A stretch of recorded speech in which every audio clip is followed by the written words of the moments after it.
We know what we have to do to become a championship team. We're a different team this year. They're a different team right now. They're missing some key guys. This is a hometown, homecoming event for you. It was incredible to have all of my friends and family here. We've realized repeating is really hard, and at some point the rest of the league is going to catch up. Minnesota leads! That was absolutely nasty from Ben Yacht. We got to keep it going. Stay aggressive, defensive pressure. Intercepted! Allen Berry! What a moment here in Minnesota!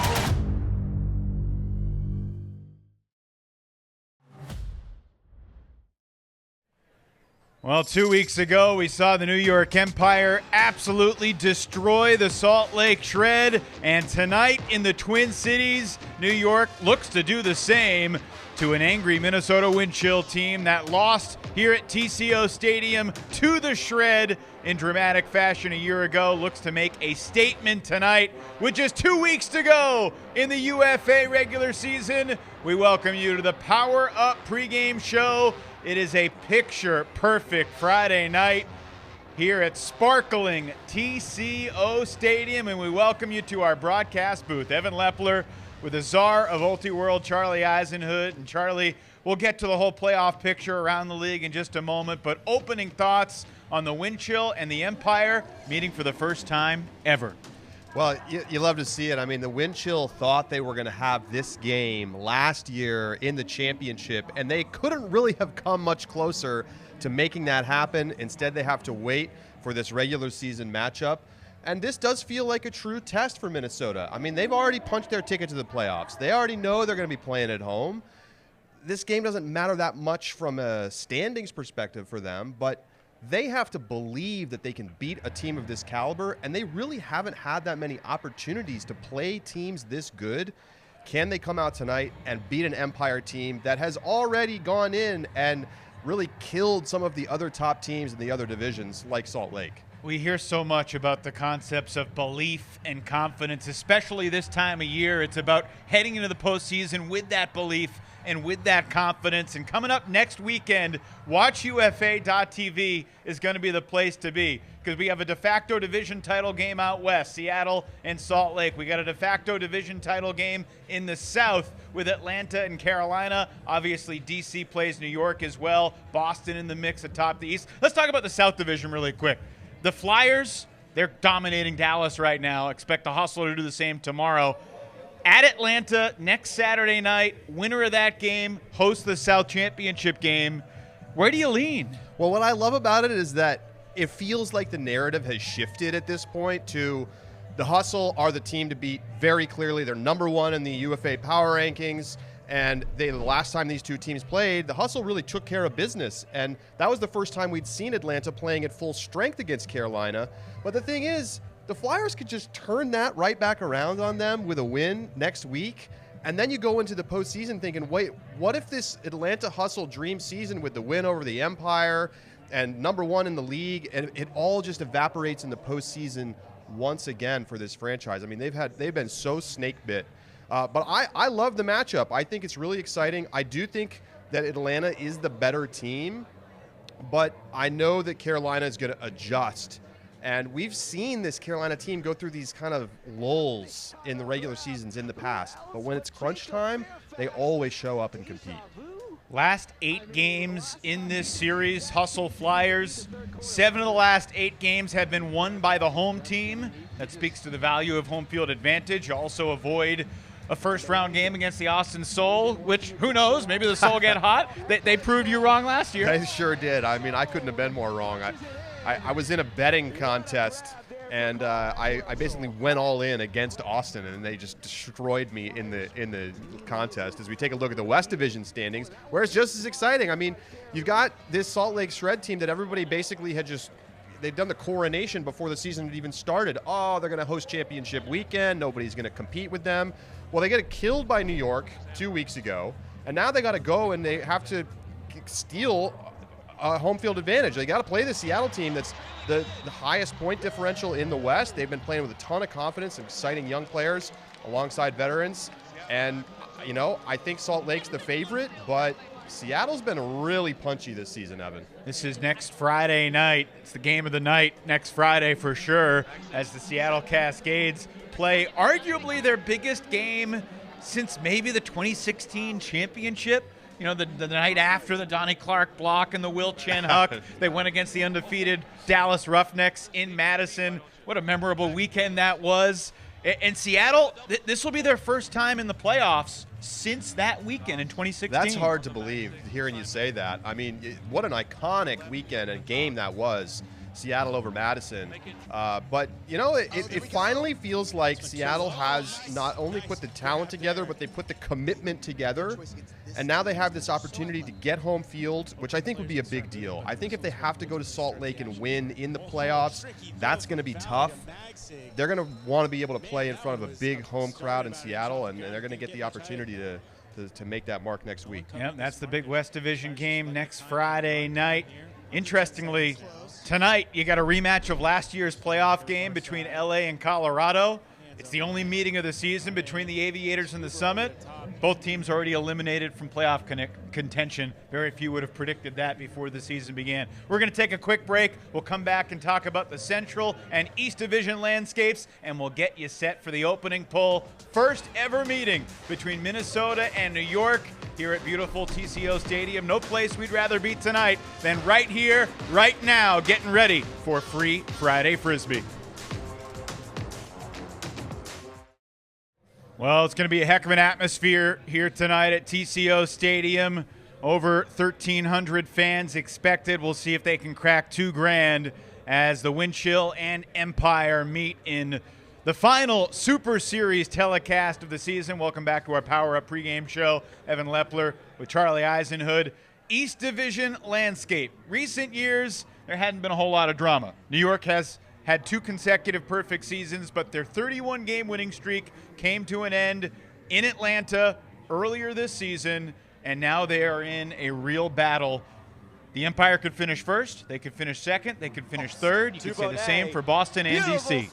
Yeah, I mean, this game does have a lot of meaning for New York. They want to win this game so that they go into next week against DC and have a chance to win that game by at least 3 goals in order to clinch at least a 2 seed. There's so many possibilities in the East right now, depending on the point differential of the games that Boston plays. There's still a chance for New York to end up outside the 3 seed, but that would take, if they lose tonight, that would take Boston to make some big mistakes. How do you think the Empire are a different team now than when they played Atlanta and DC earlier this year? Well, I think we've seen that they've really stepped up defensively, and I mean, that you saw that so much last week or 2 weeks ago against Salt Lake. I mean, but, you know, Antoine Davis coming up with huge plays. You know, I think we've seen the cohesiveness of the team come together as we get a look at Antoine, and he's got to have some fond memories of playing here last year for championship weekend, where he was the best player by a distance for a New York team that just dominated through 2 games to win another title. That's what Charlie looks like with his shirt off too, folks, if you're lucky enough to see it. East Division standings, DC currently a half game ahead of Boston. Again, New York could still be the 1 seed, but they need a little bit of help. They need either Toronto or Montreal to knock off Boston when they play next weekend. Of course, the Royale came oh so close to taking down Boston last weekend, but in overtime, the Glory were able to prevail. Now the Central Division. You can make an argument that maybe New York is the more desperate team tonight because they've got more to play for from a standing standpoint. You'll see the Wind Chill have already seized the top spot. They will host the Central Division title. But I think Ben Feldman's team has a whole heck of a lot to prove tonight, not just to the rest of the league, but also to themselves, and I expect them to come out with their hair on fire. Well, they have to, especially after such a terrible performance last week against Chicago, losing a game and maybe one of their worst games of the season. And, you know, we've seen them kind of have these clunker games at home a couple times this year, but after they lost to Pittsburgh earlier this year, they came out and they went on a great run. They got some really nice road wins back-to-back, and they put together a nice winning streak. Then they lose their second game, Chicago. To be fair, they'd already locked up the number 1 seed. You can understand it, but tonight, no excuses. Last week was they were looking ahead to this week. Now we're here. You're playing New York. You've never beaten a team of this caliber in your team's franchise history. So it's not about the win and the loss from a standings perspective. It's all about what does it tell you about who you are as a team going into the postseason. Let's talk about the biggest defensive difference makers for each team tonight. For New York, it's obviously last year's Defensive Player of the Year. Antoine Davis was having just a so-so season last year by his standards when he went out west and dominated against Colorado and Salt Lake, and that kind of set the tone for a run to championship weekend MVP here on this field. He reminded everyone about it on his social media earlier today. Remember what happened last time he played on this field? He had 5 blocks in 2 games and won a title. Yeah, and you know, it wasn't just the blocks. I mean, he was just locking whoever he was playing up. And you look at some of the highlights from this season, you know, the hand block. You know, he's got obviously a ton of athleticism, but he also just has really developed into a super smart defensive player. But he can also go up, climb the ladder, and make huge plays.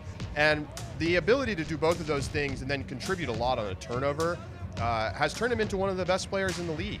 And I think we're going to see Antoine be a factor tonight, one way or another. They just held a coin toss at midfield, and the Empire won the toss. They selected to be on offense, which means we'll see Dylan DeClercq and the Minnesota Wind Chill defense on the field first. There's no coincidence that the Wind Chill's 2 losses this year both came when Dylan DeClercq was not on the roster. He's an impact player in so many ways. Yeah, and it's not just that he comes up with the blocks or that he drives the offense after a turnover. Those are both true. But it's he's an energy guy for the team that they can rally around, that they can trust to come up with a big play. And that is something that you can't always quantify in a box score or in a season tally of your statistics. DeClercq is extremely important for the team as a leader. And I think that that's why it's important that he be back tonight. You know, there's going to be some missing guys out there on the D-line for the Wind Chill. So I think he's going to have to play well for them to win. The big question for me is, can this Wind Chill team keep up offensively with this New York D-line that has been so tough and gave the Salt Lake Shred so many problems? Think about all the legends that we're going to see tonight. In the scope of UFA history, both Dylan DeClercq and Jimmy Kittleson, top 15 all-time in blocks. Of course, they're chasing the Twins here in Minnesota. Mike and Ryan Drost, the only guys in the league with over 200 blocks. They're Twins fans because they're twins. But the Twins are in San Francisco right now playing Charlie's Giants. We're not rooting for the Twins tonight, Evan. Opening pull coming up here from TCO Stadium. Empire Wind Chill. Free Friday Frisbees next. For the first time since last year's championship weekend, the Ultimate Frisbee Association returns to TCO Stadium in Minnesota, a site where the Wind Chill and the Empire had diverging experiences last August. For the home team, it was an epic semifinal with historic fan support, an unforgettable game, but unfortunately, all marred by a devastating finish. And for New York, it was perhaps the peak of Empire domination as they celebrated their 2nd straight perfect season. Tonight, all the history is just a prologue for a new story that's about to unfold. It's the New York Empire and the Minnesota Wind Chill in the UFA Super Series. Next.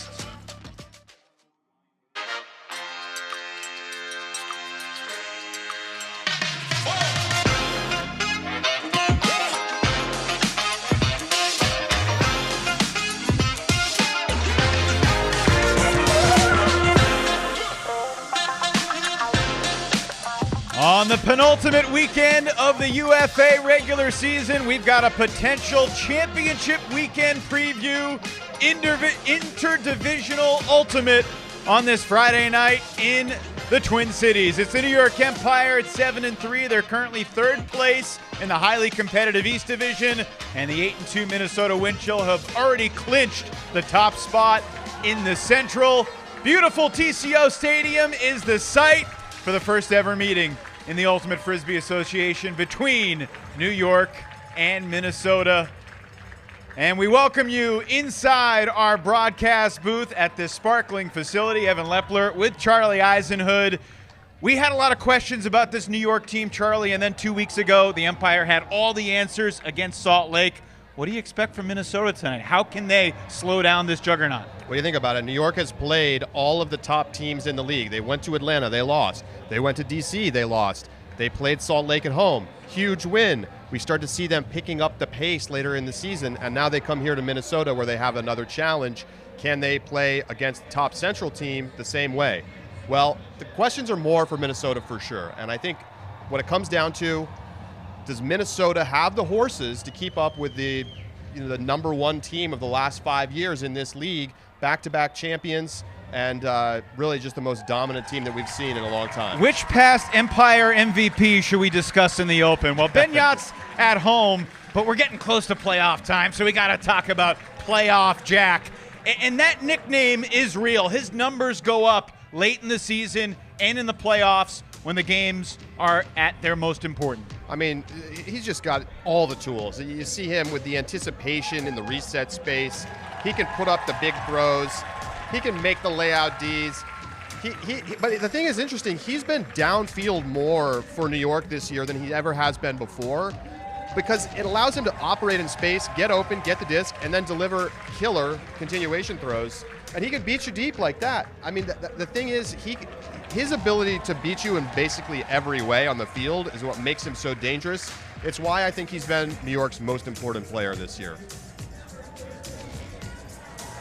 Jack Williams was the MVP of championship weekend 2 years ago, and tonight he may have Brian Vanoka in his gorilla times, because Bevon, who's played O and he's played D, with the wind chill missing a few key D-line guys, we expect to see Bevon play a bunch of defense tonight. Can he be a difference maker there? Absolutely. And I think even if he doesn't stop Jack Williams, if that's his matchup for most of the night, he's still going to be able to be really helpful for the team after the turn. I mean, he's got such explosiveness, and he can come up with huge plays on both sides of the disc. And I think they need somebody like him to come over and play D tonight because of who's missing. And that means that we'll see a heavy dose of Bevon, and I like their chances to stack their D-line up and see if they can get some of those breaks. All right, starting lineups, opening pull on the other side of this break. Empire wind chill coming up.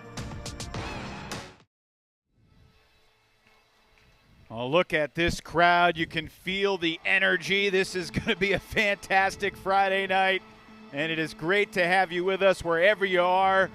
Let's jump into the most important things that you need to know, the keys for each team. Let's start with New York. Well, for New York, there's a lot of things you could talk about with this team, but I think first and foremost, they need to continue to play that defensive pressure that they've been putting on the last few weeks that's driven them to so much success. They were able to disrupt what Salt Lake wanted to do offensively, and they rolled out to a huge win. Clamping up the resets is going to be a key thing tonight. The Minnesota wind chill don't like to huck that much. They're one of the lowest hucking teams in the league. They also don't convert at a very high rate. So they're going to be looking to hit those resets early and often. If you could slow them down there, you're going to be able to shut them down overall. And you want to see Jack Williams get rocking and rolling. For the wind chill, it's all about, can you stay connected early? You cannot fall behind big in the first quarter. We saw that happen to Salt Lake. And the Empire are so good at playing with a lead. I mean, they might be the best team in the league at doing that. And they're going to have a big home crowd tonight. We know there's going to be more than 1,000 people here. It really helped them last year in the semifinals. They did everything but close that game out. Can they use that energy tonight to beat this New York Empire team on the road? We're about to find out. Third member of our broadcast crew, part of the Wind Chill broadcast team, Nikhil Jain, is down on the sidelines. Nikhil, welcome. Good evening. How's it feel down there? It feels warm as the first pull, I believe, just got underway, but the wind is kind of abated. So too has the heat, but there's a bit of a quiet nervousness on both teams' sidelines. You mentioned earlier how both teams have quite a lot to play for here. I want to stress that the Wind Chill have a big chip on their shoulder, all the way from the end of last year here at this very stadium to just last week with the loss. The Wind Chill believe in their heart of hearts that they can play with any team, including the Empire, and it's up to them over these next few quarters to just prove that to themselves and their fans. Back to you guys. All right, Nikhil, thanks so much. Solomon Rushmeyer-Bailey initiates from midfield. An awkward start. Might have been an offsides on the opening pull. And already Ben Yacht in the red zone. Another homecoming game for Ben, who went to college here at the University of Minnesota. And Yacht picks up the assist. Oliver Chartok has the opening score. Less than a minute into the opening quarter. Well, not how you want to start the game if you're Minnesota. You come out, you make a mistake, on the opening pole, you give great field position to New York, and then they just work it down super easy. Oliver Chartok throwing up the goggles. And this is just standard, easy offense, very comfortable for Empire, and it has been the last few weeks. They have looked very locked in on both sides of the disc, and it's just been increasingly difficult to take the disc away from them. Ben Yacht, first team all UFA 5 straight years. I was thinking earlier today, I'm not sure if he's had an all UFA first team caliber season thus far, but this is also the time of year where he's done damage to earn those all-league honors. Think about his performance against DC in the East title game last year, where he was absolutely unbelievable. 8 goals, 3 assists against the Breeze. So now the wind chill on offense. Josh Klain, Will Brandt, Colin Berry. That's Matt Rader, the veteran, gets it, the youngster Brandt, who shoots it deep. And it's an incredible one-handed catch by his college teammate, Gordon Larson. Winchill happy to get that score to start. Oh boy, could be a great night if we see more of that. Will Brandt dealing with a little bit of a heel injury that's still bothering him, but not showing any signs of a problem on this throw. And Gordon Larson going up with the left hand, making the snag. Larson's been, the advanced stats love Larson. He has been one of their most effective players in the minutes that he's played for them. And I think we're going to see every year the Minnesota Wind Chill bring in all of these college players from the area programs. So I know of University of Minnesota, Carleton, and then all of a sudden they're a better team. And I think you see exactly why, the explosiveness that they can get from their O-line right there. Coming into tonight, Will Brandt in 5 games this year was just 2 for 6 on his hucks. That's a good sign. And frankly, both these teams defensively really want to challenge the unders, because neither squad has been that successful with their long throws this year. Here's Elliot Chartok. Gets it from his brother Oliver, and he'll shoot the huck, but Jack Williams stopped cutting. Dylan DeClerc didn't stop cutting. Thought he might lay out just to get credit for the block. And I don't like that decision even if Jack continues to cut. I mean, you got 2 defenders in the deep space, and obviously total miscommunication. Williams says that's on me. My bad, I started. I should have kept going, but DeClerc versus Williams, that could be fun. Opening break chance belongs to the Wind Chill. Paul Krennick going to be an important player tonight. Current star at the University of Minnesota. And here's B. Vaughn. Talked about him in the open. Cameron Lacey. It's a name you may not be familiar with, but he has really come on strong. Ian McCoskey resets for Brandon Mattis, who's currently all alone in the backfield, but he keeps the disc moving. Lacey shoots it. B. Vaughn in the end zone. Can't make the catch, but it's cleaned up by McCoskey, and Minnesota takes its first lead of the night.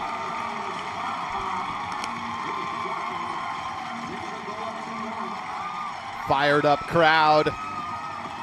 Loving what they're seeing early from the Wind Chill. 2 for 2 on hucks. Hey, I think it could come down to that tonight. Both teams are going to have those looks. We talked to both coaching staffs. They said they want to force the other team to throw these shots. New York throws the deep shot, nobody home. And then after the O-line puts up the score, D-line says, we'll do it too. And the energy differential right now, you can feel already Wind Chill playing a little bit harder. We're seeing more guys trailing the play. We're seeing that intensity, and that makes sense playing at home. McCoskey, originally from Madison, made his UFA debut with the Radicals. Key member of the Grey Duck team at the University of Minnesota in recent years, playing his 6th game of the season. Just caught his 2nd goal of the year for the Wind Chill. Pole sails out the back, so New York will take it all the way to the brick.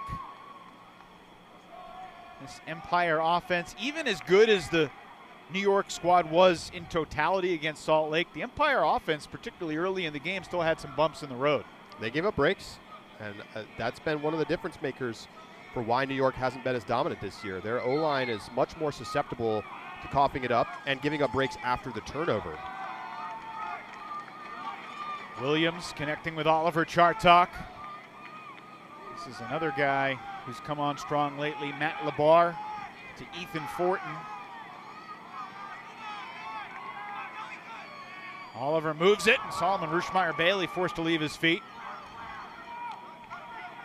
Rushmeyer-Bailey missed the Salt Lake game, back in the lineup tonight. Charles Weinberg back to Oliver. And to Rushmeyer-Bailey, who will score a rare goal, just his 5th of the year. He scored only 3 times all of last season. SRB does not collect the stats very much, but he's an important connecting piece for this O-line.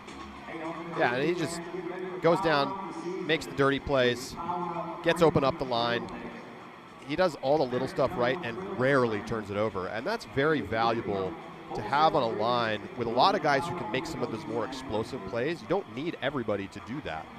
Sometimes you just need people to possess the disc, and he is one of the best in the league at doing that. And you can see right on that possession there from New York why Coach Ben Feldman for the Wind Chill wants to put a lot of pressure on the unders. If you give them easy stuff underneath, they'll pick you apart all night. Brandt quickly gets it up ahead for Rader. And Matt Rader rips a backhand. It's floating, but not long enough. Intended for Colin Berry. That's the Wind Chill's first turnover. Minnesota is number 2 in the league at preventing opposing D-lines from scoring. Can they do it against New York tonight? Now, this is an Empire D-line that is not its normal squad. There's no John Randolph. Marquez Brownlee is under the weather. He has been inactivated. He will not play tonight. So Liam Haberfield is one guy who's going to have a bunch of responsibility on his shoulders. And look, a lot of these D-line guys played great against Salt Lake at home. It'll be a different challenge in this road atmosphere tonight against this Wind Chill defense. Angelo Olchesi swings it for Sam Jonas. Jonas had the best game of his young career against the Shred 2 Saturdays ago. Contested reset, Jonas has it. Sam Jonas, familiar with these parts, went to Hopkins High School here in the Twin Cities, same high school as Wind Chill coach Ben Feldman. Olchesi on the march, a touch for Bobby Elston. Now Sam Alston back for Olchesi. Anthony Nunez could take a timeout. Matt Stevens as well on the sideline, but so far so good for this Empire D-line. Trying to get us back on serve in the opening quarter. Connor Russell resets for Angelo Olchesi.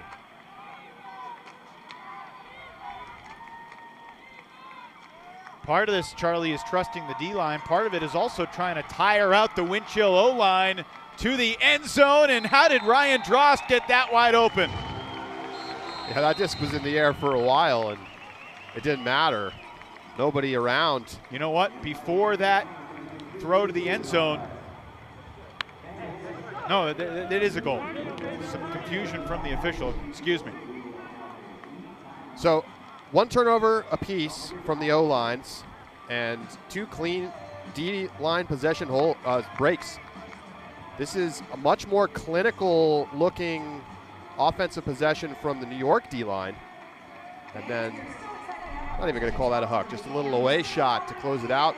Drost, he always seems to be hanging out at the back of the end zone, catching scores like that. People lose track of it back there. His 10th season playing the UFA, 7th all-time in games played. His brother Mike, 2nd all-time in games played. Maybe the defenders think they see Mike on the sideline. Forget about Ryan in the back of the end zone.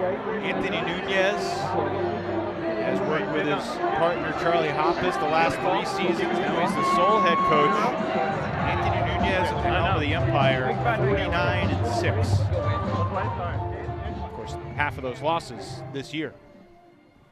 Yeah, it's been a different kind of season for New York, but talking to Anthony Nunez this week, he said expected there to be more bumps, that it wasn't going to be as easy. They had to integrate new pieces. They lost some big names.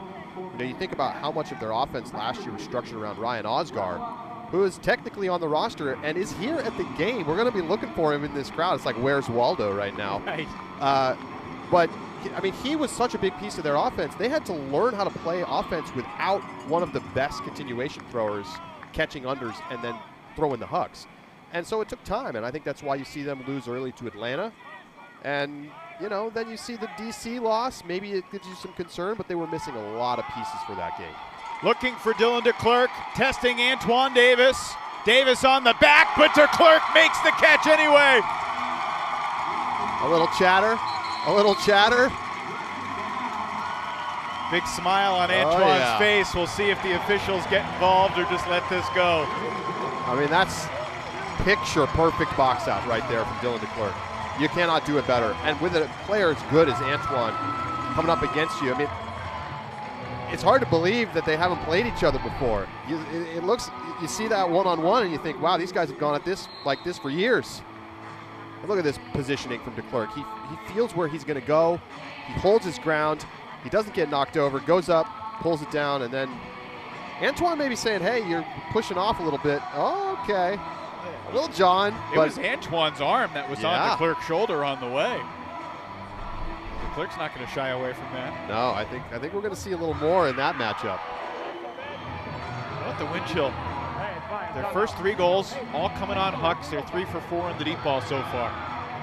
Well, I mean, that's what's going to be there. I mean, we know New York's going to be working to shut down those unders and testing them as a bottom 3 hucking team in the league. And so if you're going to come out and you're going to hit your shots with a big home crowd, I mean, you can beat anybody. I characterize what we just witnessed as spirited trash talk. Ultimate trash talk. Oh, yeah. Nothing that we just saw crossed any line. No, no. And yet, it looks like Minnesota's going to pull, not from 20 yards in front of the end zone, but at the end zone. So someone received an unsportsmanlike. See if we can get Nikhil to investigate exactly who that foul was on. The only thing that might have gently crossed the line, and I say gently intentionally, because Antoine gave him a little shoulder bump when he charged at him. Nothing flagrant, but you've seen that, you know, be a T in the NBA. I like how DeClerc handled that whole situation, though. He wasn't too fired up. He was just focused. And you can't get too high or too low in these games. Such a big opportunity for Minnesota to prove to themselves and to the division that they can hang. Jack Williams went deep. Oliver Chartok coming under. Quickly to Charles Weinberg and now Benyat. Empire offense in flow so far this possession. Resetting to Ethan Fortin. Empire social media shared a picture of Ethan Fortin, who was eating fried chicken and pancakes for breakfast yesterday morning at the airport as they made their trip to the Twin Cities. Breakfast of Champions. Oh, yeah. You should see what some of these Olympians eat.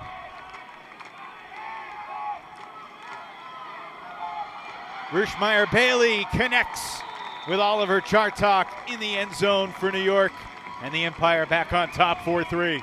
Better pressure that time for Minnesota. They had a couple of spots where they had New York handlers getting a little squirrely.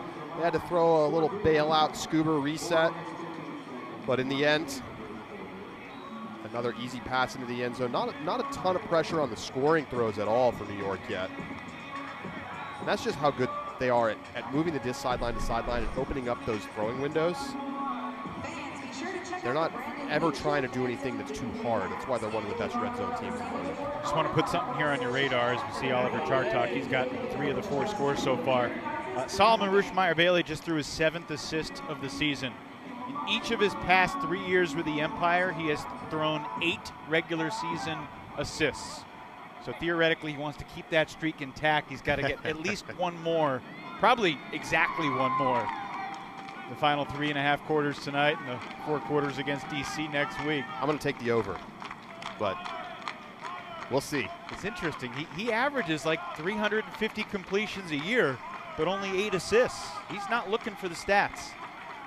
Here's Quinn Snyder, guy who's had some big scoring games. In fact, he's scored at least 1 goal in every single UFA game he's played, all 30 of them. Raider unwinding, and it's Josh Klain tumbling in the end zone for the Minnesota score. Ooh, man, that's a nice throw from Matt Raider.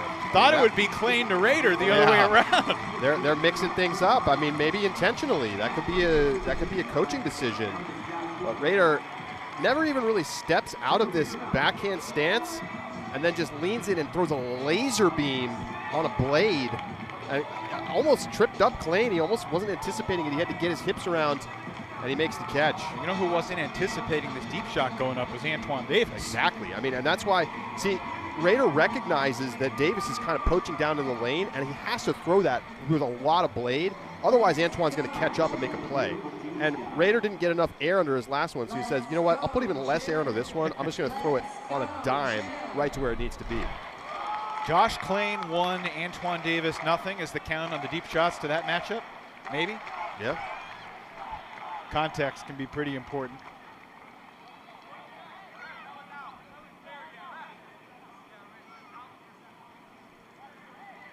Another pull that lands OB. Winchell have prided themselves on their excellent pulling. Teams in the Central Division talk about how tough it is to go against them because of it, but that's 3 errant executions in the first 9 minutes tonight. It's in the 90s today, earlier here in the Twin Cities. Now it's cooled off a little bit, and that throw into the lane. Bevon going to be called for the foul. Interesting. I mean, I think there was maybe a little contact coming out of the stack, but by the time the throw got there, I don't think Vanuka made contact that caused Fortin to miss that disc. That feels like a break for New York. See if they can use it. Ruschmeyer Bailey. Back to Weinberg. Now Williams. And Williams just lost it. And a whistle blows, and it will be a contact call against the man on the mark, number 42, Anthony Jurley. Jurley had some big plays during the college season. Go guard Jack Williams, young man. See how it goes. Williams. Textbook. Inside break. Ethan Fortin has the goal. Well, I've watched videos of Jack Williams sitting in a backyard, or I shouldn't say a backyard, a city park in New York with a cone or a tree in front of him, throwing that inside break. And he just throws it and throws it and throws it, and it's so many reps. Take a look at this again. Ethan Fortin, is there contact here that constitutes a foul? It's a little bit of bump. Does that cause Fortin to miss it? That's hard to say. I think maybe that's not a catchable disc either way, but the contact is there, Evan. If you're a defender with both hands on the back of the cutter, the refs are going to blow the whistle there. That's just a great breakthrow from Jack. He's fallen down. You can't really stop that as the mark. It's so hard to get inside and cover that without giving up an easy backhand around. Ethan Fortin, like the rest of the New York Knicks, Villanova University. No one's more excited about the Knicks than Charlie Eisenhood. I've been trying to pour a little cold water on him, and the water just evaporates. He's that flaming hot for the Knicks. Jalen Brunson taking the team-friendly extension. We love to see it. Gordon Larson resets to his college teammate. They won the Division III national title at St. Olaf, small school, St. Paul, Minnesota. Will Brandt just won the Donovan Award last week. Snyder unable to make the adjustment, and Brandt's first throwaway. Donovan, the basically Division III ultimate equivalent to either the Callahan, if you're talking ultimate. We always say the Callahan's the Heisman Trophy of ultimate. Prestigious award. And now we get a timeout from the New York sideline. Just over a minute to play in this first half. Each team has one break so far, and the Empire with their second chance of the night coming up. Well, I like the timeout call because we only have 3 turnovers in this game. And if we're going to have a game like that, and conditions are pretty good right now, wind is starting to die down as the sun goes down. They're playing on fast turf. Both teams executing at a high level. You may not have that many opportunities. Let's go back to the play with Dylan DeClercq and Antoine Davis. Nikhil Jain is down on the sideline and has an update on what transpired there. Nikhil, can you enlighten us for us? Yeah, so Dylan DeClercq really felt like he got fouled by Antoine Davis. No foul was obviously called on him, and so he turns around, says nothing. Antoine steps up. The ref saw that as Dylan DeClercq's act of aggression. They awarded New York the foul because of that. I can tell you that these two, you said it was spirited earlier. I think that might be putting it lightly. Expect these two to be maybe even a little bit more physical as the game progresses. All right, well. Bewildering for Antoine Davis to run at DeClercq. And have the foul called on DeClercq? Yeah, that's weird. Yeah, I don't really think the ref should have gotten involved at all there. But if they're going to blow a whistle and call an unsportsmanlike, it clearly should have been on Davis. Or at the very least, just blow a double T. Sure. Break chance for the Empire. Rushmeyer-Bailey doubled. DeClercq tried to deny the reset, but Rushmeyer-Bailey smooth with a lefty. Weinberg, sure thing. Lefty from Fortin to Williams.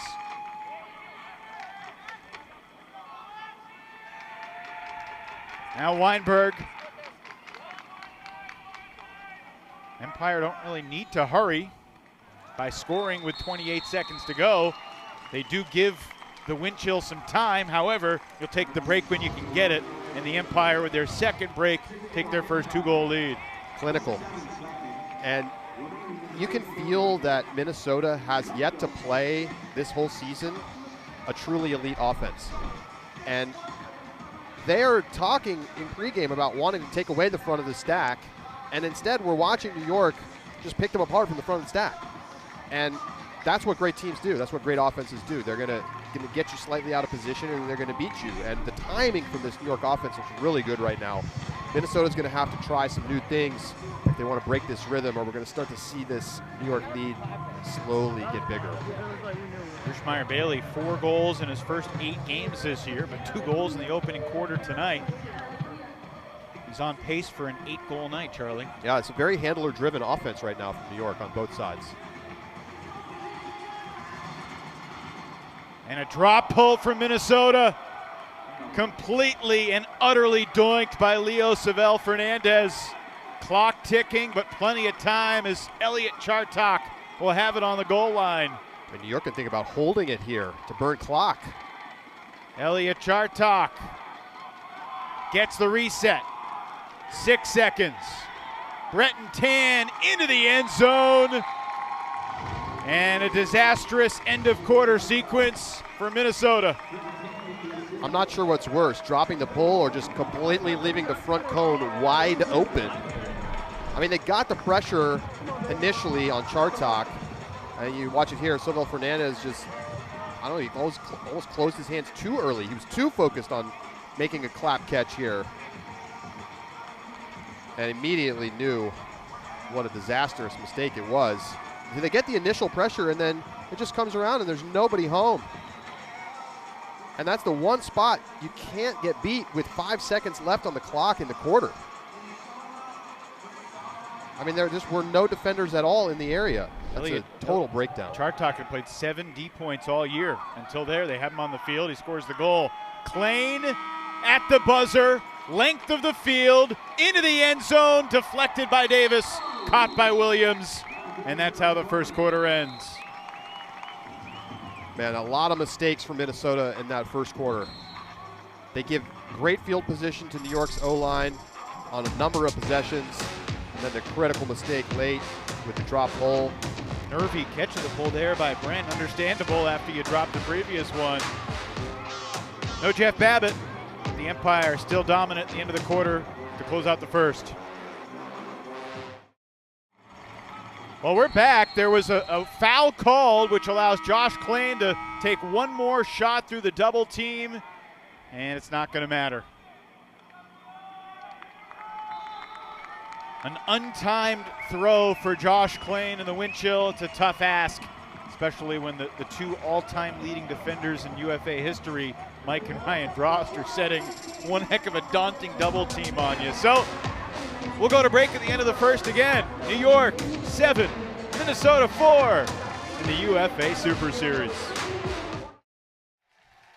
One down, 3 to go here at TCO Stadium. A fantastic showing from the Minnesota fans, but a tough conclusion to the opening quarter as the Empire scored 3 goals in the last 3.5 minutes. So you take a look here at the Empire wind chill last 5 years, what they've been able to do, and it's been a steady march upwards for the wind chill, but it's kind of been with fits and starts. But they finally get through the championship weekend after lots of heartbreak to Chicago and Madison in the Central Division playoffs over the years, and they lose in semis in kind of heartbreaking fashion. But they're hoping to make a run this year, and it kind of starts tonight in some ways. Minnesota does not have a red zone possession yet in this game. 4 for 6 on Hucks. Here's another deep ball. Quinn Snyder is the target, and he is the receiver. Rips it down against Sam Alston. Wind chill back within 2. Well, when I saw Quinn Snyder was getting activated for tonight's game, I knew it was going to be a big deal for this Minnesota offense. I mean, he's been out for a few weeks now, and before he missed 5 or 6 weeks, he had put up back-to-back 250-yard, 4-goal games. And just his ability to go down there and make a play one-on-one is something that at times this wind chill offense has lacked. And it's also opened up some options for the coaching staff to move some of their typical O-line cutters over to the D-line for tonight, given that they're missing a couple of guys. It's a tough matchup for Sam Alston, playing his second ever UFA game to try and contain Quinn Snyder in the deep space. Confident shot from Gordon Larson. And there's a good pull. Yep, that's what the wind chill have been looking for. Rushmeyer-Bailey gets it off the back of the end zone. It's interesting now, we haven't seen Elliot Chartok on the O-line, in the O-line backfield a whole lot tonight. They played him a bunch on D. This floater into traffic, and Oliver Chartok got a hand on it, but Cam Lacey's presence maybe whistled for a foul. Well, let's see. He dishes to Yacht.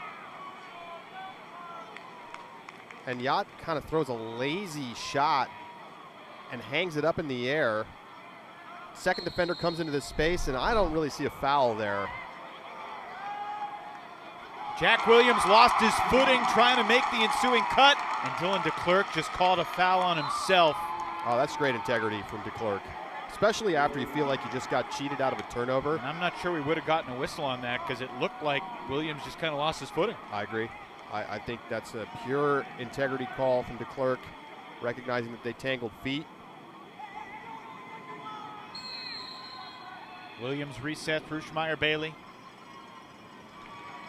Aggressive double team in the backfield, hammer over the top. There's the 8th assist of the year for SRB, so he's done. Shut him down. He's matched his total from each of the past 3 regular seasons for New York. He's having a heck of a first 14 minutes tonight. Been involved in half of New York's scores.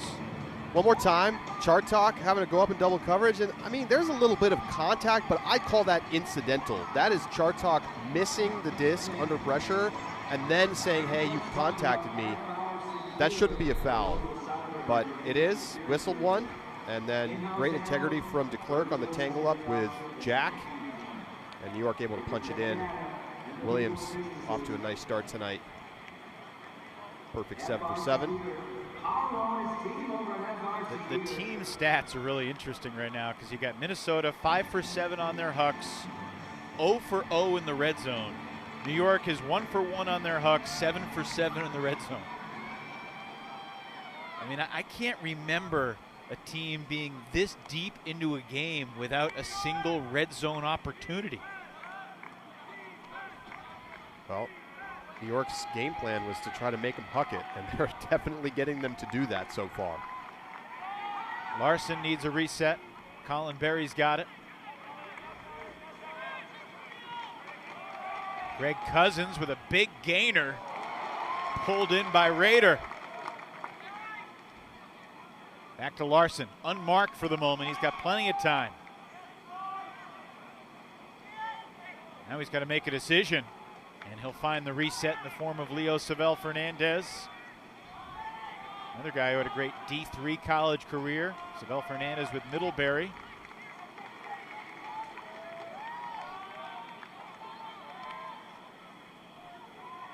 I think you can call this the first red zone possession of the game. Maybe not. Davis gets the block. Matt Rader's calling for a foul, and we are going to get an interference call. A lot of conversation right away. So Rader, yeah, I see he feels that arm on that shoulder as he's going up. That's a clear foul. Davis cannot hit him on the shoulder as he's coming up. If it was a football game here at TCO Stadium, that would be pretty good coverage. That's right. Different sport, however. A lot of late whistles tonight from the referees. They do get that one right. First red zone possession of the night is a score for Minnesota. Brandt to Larson again. Second time those two connecting. Some old Bay Area Seattle bad blood between Davis and Rader. There it is again. And it looks like a clean D when you see it there, but when we saw it from that other angle, you see as Rader's going up, he gets hit on that shoulder, impeding him from being able to come up and make a play. But Davis certainly making an imprint here early, applying the pressure. What do you think of Will Brandt? I think he could be, I think he might already be the best player on this Minnesota Wind Chill team. I think he could be a really special club player and pro player for a long time. He's got the throwing ability at a young age that you don't see all that often, and just so much confidence. Let's check in with Nikhil quickly down on the sideline. Hey, Nikhil. Hey, guys. A lot of fouls have been called so far, most against Minnesota. I got to tell you from talking to the Minnesota guys, they are getting more fired up because of it. Nobody's really getting in their heads about it, and that nervousness, those first kind of quarter jitters, they're all washed away. You can see that already, but I'll pass it back up to you for the rest of this. All right, thanks, Nikhil. Another good pull from the Wind Chill.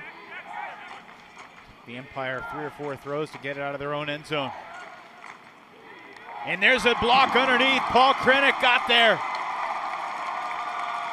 And there it is. You're starting to see that underneath pressure and the pressure in the reset space. And it comes up with a relatively straightforward run-through block for Krennic. First official block of the night for either team. Cam Lacey. And we get a whistle, and it's a timeout. Perfect timing. Matt LeBar has the disc, but it will go back to Minnesota. Ben Feldman standing right next to the sideline official, and he does get the timeout. The mustachioed Ben Feldman. His 4-year-old daughter Riley told him that he looks like Josh Klein with a stash. You could get confused. And he's soaking in the solid timeout call, which is about as good of a feeling as a coach can have. That's what he said. He's getting the crowd pumped up for that. You see that timeout? You see me? No, but a perfect timing, and really, look at the back-to-back great pulls from Minnesota. Sets up real pressure situations for the Empire, really for the first time this game. And if they can continue to do that, that's going to put them into a great spot for the second half. See it again, Krennic just jumping the lane. I mean, a slightly errant throw, but also just great foot speed. I mean, Krennic maybe baiting that a little bit. Charles Weinberg, not quite as athletic as the young Krennic out of the University of Minnesota, superstar for Grey Duck. Just turned 22 last month, another really talented prospect. And you know, the future might be now for a guy like Krennic with this Minnesota team. Isabel Fernandez resets to Larson in the backfield. Here's Snyder. Klain with some space, chased by Jack Williams. Excuse me, that's Elliot Chartok, who continues to play D tonight. Floaty reset, but snared. Pulled down by Snyder.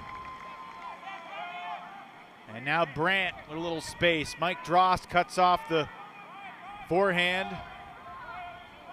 Flick to the back corner of the end zone, and that was overly ambitious.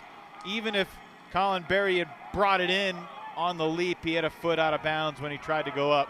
Evan, I was just getting ready to say that Will Brandt has got to be making good decisions tonight, because we saw him kind of make a dicey one earlier, and then he gives it away in the red zone. Can't do it against a team this good. See how aggressive the Empire are taking a timeout. Got Elliot Chartok out there. Remember, he played a bunch of D-line when he had some shoulder issues in the past as well. I referred to Elliot earlier this year in a written piece as an underrated athlete, and he kind of took exception. He's like, I'm not underrated as an athlete. Would you rather I call you an overrated athlete? Properly rated. Yeah, he feels he's got some game, and he certainly does. Unmarked for the moment. Minnesota trying to calibrate defensively. Sam Jonas back to Elliot Chartok. Falling down, backhand, and it's caught in the end zone by Axel Agami Contreras. New York, technically that's a hold, but it feels like a backbreaker. Oh, man. I mean, an area of growth for sure for the young Will Brandt is going to be in the decision-making category. Yeah, you have that throw, but it's so hard to get that right. And do you need that throw? Do you need to make that choice? I don't think so. And instead, we see the more simple backhand now. A little bit of flair there from Chartok as he falls to the ground, but throws it right to the cone. And Axel Agami has been such a nice addition to this Empire roster. I don't want to bury Will Brandt by any means. He's a phenomenal player. I feel like if Jack Williams turns that over on that throw, Jack Williams gets that block on the goal line and doesn't let that throw float as long as it did. And that's why we call him Playoff Jack. I know we're not quite into the playoffs yet, but I know that Dan Hilton, one of the head commentators for the New York Empire, likes to talk about how it's all around the year, Jack. You know, he is always this good. And there's definitely some truth to that. I mean, he doesn't necessarily step out into those bigger roles as much during the regular season. I think you notice when he does that in the playoffs, but he's such a steady presence for the Empire. New York might have taken a timeout because coaches are on the field, certainly taking their time adjusting matchups. Maybe this is the first time tonight that the wind chill have put basically a D-line out there to play O. So Liam Haberfield is going to pull to a group. That includes Dylan DeClerc, Paul Krennick, Colin Berry is out there, kind of a hybrid group. They'll center to Ian McCoskey. And a pick downfield. This is going to cost Minnesota 10 yards. No Tristan Vandy Mortel tonight, and Portland handler. Also no Jordan Taylor. He's kind of the O-line underneath cutter that they're missing. McCoskey unloads. Vanoka versus Olchese, and Bevon makes the play, but we got a whistle behind the play. Well, it looks like they're going to bring it back, and the signal was for a foul. I think it's a delay of game. I think he threw it before the whistle blew. Must be what it to is. Initiate play. Official pointed to his watch. That's a painful delay of game, and look, you do have to wait for the official's whistle before you restart. Well, it's not a bad call, but it's a tough one, especially taking away that great play by Vanoka. Well, you got to put it out of your mind, and you need to go out there and execute on this offensive point, because this is an important one late here in the second quarter. Oh my Not goodness. what Minnesota was looking for. A quick drop, lazy transition defense, and an easy score for Bobby Elston. It's his first goal of the season, just his second career UFA goal, and New York leads by 4. New York's now 4 for 4 on break chances. Minnesota's 1 for 2, and it just feels like the small execution parts of the game are going wrong for the Minnesota wind chill, and New York is quick to take advantage. This is such a veteran-laden team. So good at taking advantage of other teams' mistakes.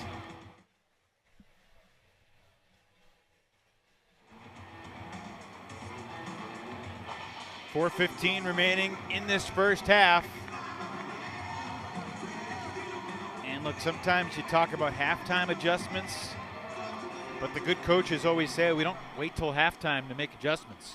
And Minnesota needs to adjust tactically, but also mentally right now to stay in this game, because this could be easily a 2-goal game or a 7-goal game at halftime. Rader lets it rip.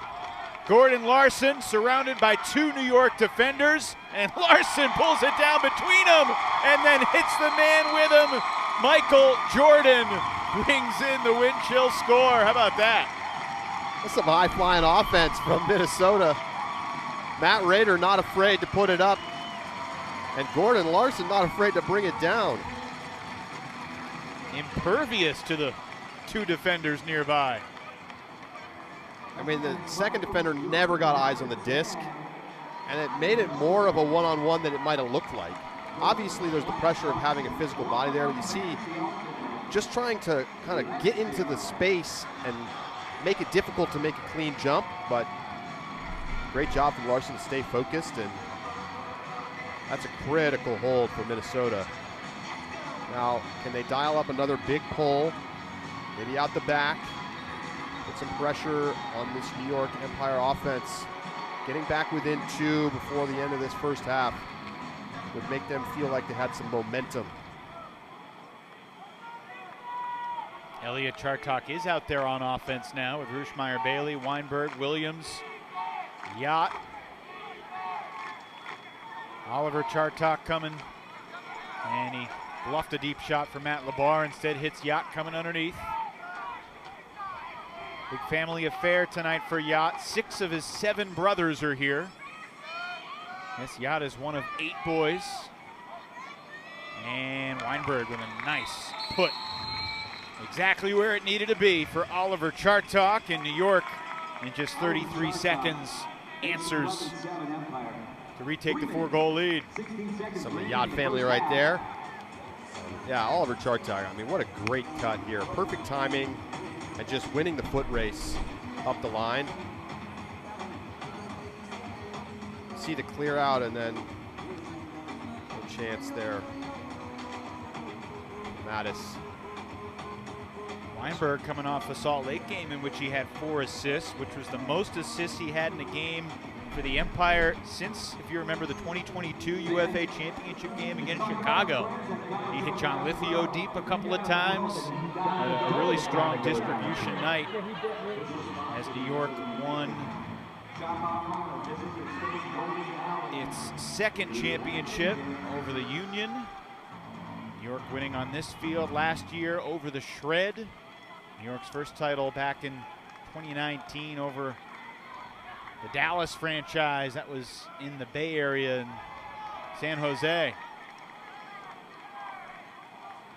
New York certainly still in the mix to be a champion this year, Charlie, but it certainly also feels wide open in a way that it hasn't perhaps in the history of the league. Across the league, that's true, and maybe no more so than in the East, where I think if you ask 3 different people, they might give you 3 different answers on who the favorite is. Boston and DC trading wins this year.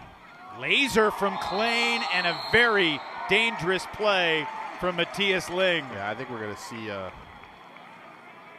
more than a common foul called here. You can't go through the knees like that. I mean, it's obviously a UC. I wonder, I don't think you'd go higher than that and eject him, but it was a scary looking collision. Clearly an unsportsmanlike conduct foul. Very late bid through the body. Textbook unsportsmanlike conduct. Did catch him more in the midsection than I thought seeing it live. I thought he kind of caught him in the knees.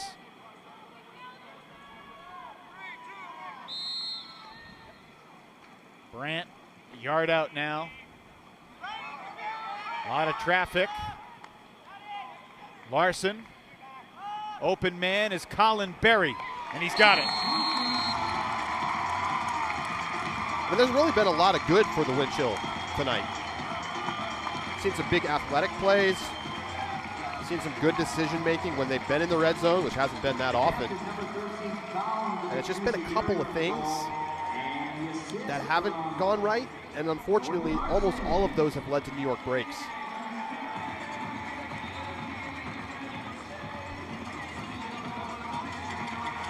Nice finds. All that focus brought to the center there as they're working through the handlers and opening up some space for Barry in the back. Gordon Larson, already 200 plus receiving yards, catching a couple of hucks and adding some throwing yards right there. A quick update from elsewhere in the Central Division. At Breeze Stevens Field right now at the half, Madison 13, Chicago 6. Radicals with just 3 turnovers in the first half on their home field 1 week after a 1-goal win over Pittsburgh. Well, Chicago won here in the Twin Cities last weekend. Massive game for whoever wins it as they try to fight for a postseason spot. And there's a big turnover. Jimmy Kittleson hand blocks the Ruschmeyer-Bailey hammer. McCoskey picks up quickly to Lacey. Minnesota 1 for 2 on break so far. To Krennic in the end zone. They're now 2 for 3. Kittleson the block. Krennic the score. Chill back within 2. New York Empire only have 3 turnovers in this game, and 2 of them have been turned into breaks by Minnesota. And just an excellent double team. Ruschmeyer-Bailey trying to get it up over the top, but great size at the mark, able to come up with the point block. And then Krennic kind of just gets the little fake on Ben Yacht, who bites the under, and then they just throw it up over Yacht's head. Backside help's not there in time. And Kittleson coming up with a big block. And some renewed life for the Wind Chill, now down just 2. That's been his stat for a long time. That's his 146th career block. He's currently 13th all-time in UFA history. Kittleson playing his 95th game tonight. All for the Wind Chill. Another early sideline double team on Ruschmeyer-Bailey. That time they find the super dump. Charlie, are you of the belief that if you take the field in this situation, trying to run out clock, it messes up your flow offensively? I think you have to stay in your flow until you get to the red zone, and then you can take a look at the clock and see what you want to do. But until then, you got to just play offense. Ooh, very close contested reset. Vinoka was tight on Thornton. Williams lets go the backhand huck. Yacht is the target, and he's got it. Perfect put from Jack Williams. As good as it gets. As good as it gets. Just perfect weight. No chance for a Wind Chill defender to catch up. And it's, you know, he's not just throwing a jump ball to a great jump ball receiver, which of course Ben Yacht is. No, that's just a perfect hug. Anybody could have been on the other side of that throw, and it would have been a score. Beautiful. First goal of the night for Yacht. Second in UFA history behind Cam Brock. Yacht with now 385 career goals. He is the only member of the 300-300 club right now. 300 goals, 300 assists. Cam Brock's 12 assists away from joining them. We'll see if he can get there these next couple of weeks. They got Detroit tomorrow, Pittsburgh Sunday, and then they're at Madison next week. It'll be really interesting to see, you know, is that at Madison game going to have playoff implications? Will Indy be in at that point? Will they need to win to get in? Well, game of the week this week, standalone Sunday afternoon contest in the Steel City. Pittsburgh and Indy. Both those teams on the brink of elimination. They desperately need a win. Final seconds of this first half here. New York leads by 3. Raider crossfield hammer kept alive by Mattis. Tight space reset for Brandt. Now Klain with 8. Klain sending Mattis. Gordon Larson there as well. He's got it back in the end zone for the Wind Chill. Wow. What a shot from Klain. He watched Jack Williams and said, let me do one better. What a nasty throw to Larson for another goal. Let's take a look at some of these. Breakout game for Gordon Larson. Oh, no kidding. I mean, he hauls that one in early. Brandt to Larson. again.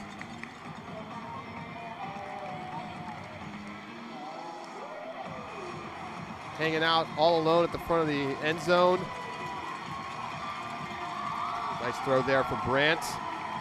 And then Raider dialing one up. Double coverage. Gordon Larson says, not a problem. I'll go up. I'll take that one down. And he can also do it with his throws.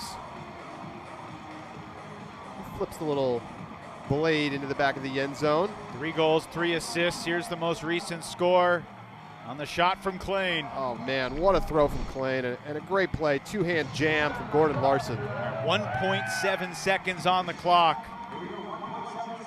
All of New York's big guys are going deep. Elliot Chartok throws it as far as he can, but it was a good pull.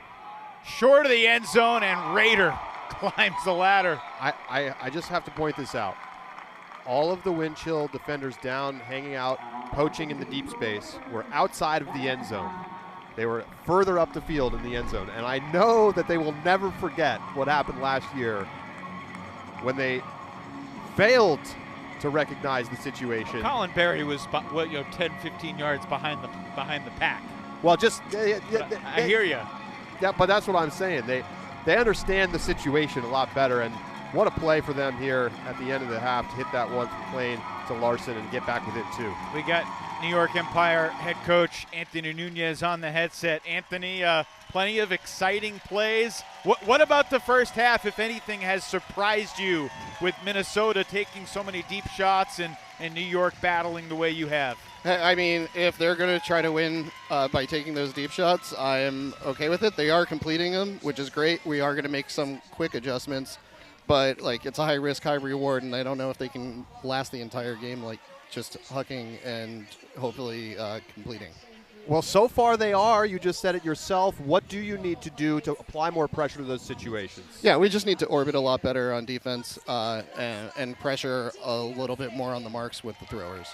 Elliot Chartok is playing a dual role tonight. What's gone into that? We are lucky enough to have handlers who can play both offense and defense and help continue to give us some sort of offensive flow off of a turn. We've been being really successful with having Ethan on O-line. We've been really successful with Elliot on O-line, and we're figuring why not mix the two in. All right, Anthony, appreciate the time. Best of luck going forward. Thanks so much. Thank you. Anthony Nunez, as I said earlier, 49-6 as Empire coach. Tonight could be his 50th win, just his 4th season. Helped to have guys like Jack Williams and Ben Yacht. Ryan Osgar, Yacht's old college teammate, is in the house tonight, we're told. However, he's not on the Empire sideline, sitting out this season after winning an MVP award just a couple of years ago. We got Frisbee dogs at halftime here at TCO Stadium. One of the great regular season crowds we've really ever seen in the league. Oh. New York 12, Minnesota 10. If only those goals counted for the win show, we'd have a closer game. Well, so far tonight, human beings have one drop, and I've seen the dog have one drop. It's a 12-10 halftime score here at TCO Stadium. We're hanging out here in this incredible broadcast booth at the top of your screen. Evan and Charlie. And first half stats, Charlie, will show two teams trying to win in different ways. Look at the disparity in completions, red zone attempts, and obviously pucks. It jumps off the page. I mean, 129 throws for New York, 94 for Minnesota. And I think one of the big things that's not on here, the blocks count, 3 for Minnesota, 0 for New York. It's a closer game than it might seem. Minnesota really put themselves in a hole with some big mistakes in that first half, particularly in the first quarter. They dropped a pull. They had a couple of mistakes on their pulls where they gave the disc to New York at half field. They had the big blunder where they threw the disc before the whistle was blown to restart play. And those things added up to a bunch of kind of easy breaks for New York.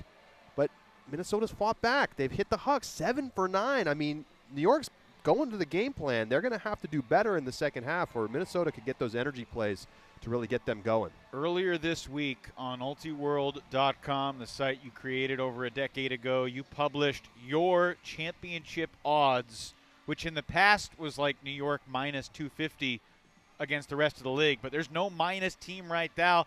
This is what you had. I mean, what stands out as you see it on the left side of your screen, You've got the Hustle as the favorite, but you got New York, despite the fact that they're third in their division right now, number 2 in your championship odds. Look, it's not necessarily about what I think. It's about what I think the market will bear, okay? So Ultiworld Sportsbook opening soon. Look, I think the thing is, you look at New York, D.C., and Boston, and those teams are going to have to do an intense battle just to get out of their division. That's part of the reason that you see Atlanta as the top team, because I do think that the East team that gets out of that division will probably be the favorite at championship weekend, whoever it is, because they'll have gone through the gauntlet, and we've seen how well D.C. and New York have played out of conference. Obviously New York losing to Atlanta earlier this year, but Atlanta, I think justifiably so, the number 1 team. What line would you hit here, Evan? It's really hard. I mean, I think I'd pick like 3 teams and put $10 down because it just feels so wide open. It's a very open year. I think Atlanta is the best team I've seen this year when they have been at their best, but they also have some scar tissue from playoffs past no doubt that they need to overcome. And, Salt Lake is a juicy pick. I know plus 700. You built in the fact that but they could play their last 4 or 5 games of the season all at home in a run to a championship, and they're going to have a crowd similar to what Minnesota's got tonight. I think if you made these lines before the New York game versus Salt Lake 2 weeks ago, it's probably Salt Lake plus 350, 400. But after what happened to them against New York, I think there's big questions about their offensive line, and I think that's going to be reflected in the betting that you would see on these hypotheticals. One question I wanted to ask you before we went to break. You started Ultiworld 2012, right? That's right. That's the same year the Ultimate Frisbee Association started. Do you remember the first UFA/AUDL game you ever attended? I don't specifically remember which game it was, but it was definitely a game in New York.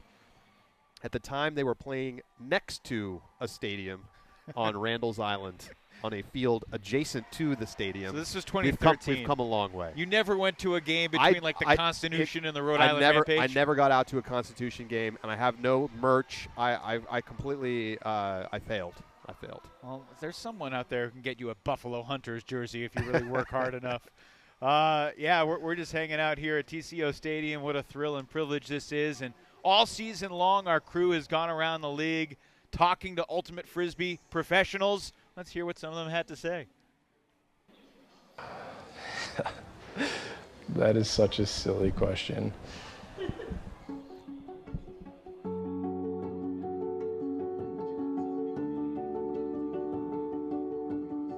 I was kind of scrappy when I was younger, but I was also really small. I give myself 12. 10-year-old me was maybe even more competitive than me now. So I think 10-year-old me was feisty. I'll go with 2.5. Top half. Yeah. Had strong legs. Probably like 5. That's gonna be my guess. I don't know. I don't have much to base it off of, but I haven't fought a lot of kids recently. I think I could take like 5 of an average 10-year-old. I think I can take close to 10. Because I just think the first few are going down quick. You fight children a lot? Oh yeah, all the time. I think 20. 21, could I not? I'd probably, maybe at 25, then I get tired, I don't know. 10-year-old me was like, oh man. I think I was like 4 feet tall. I would say probably 6 or 7. By the time you get to 30, it's like you're just hitting waves of them, so why stop at 30? Like, they can't all hit you at once. I think 6 is a good number. 100? I was a tiny little guy.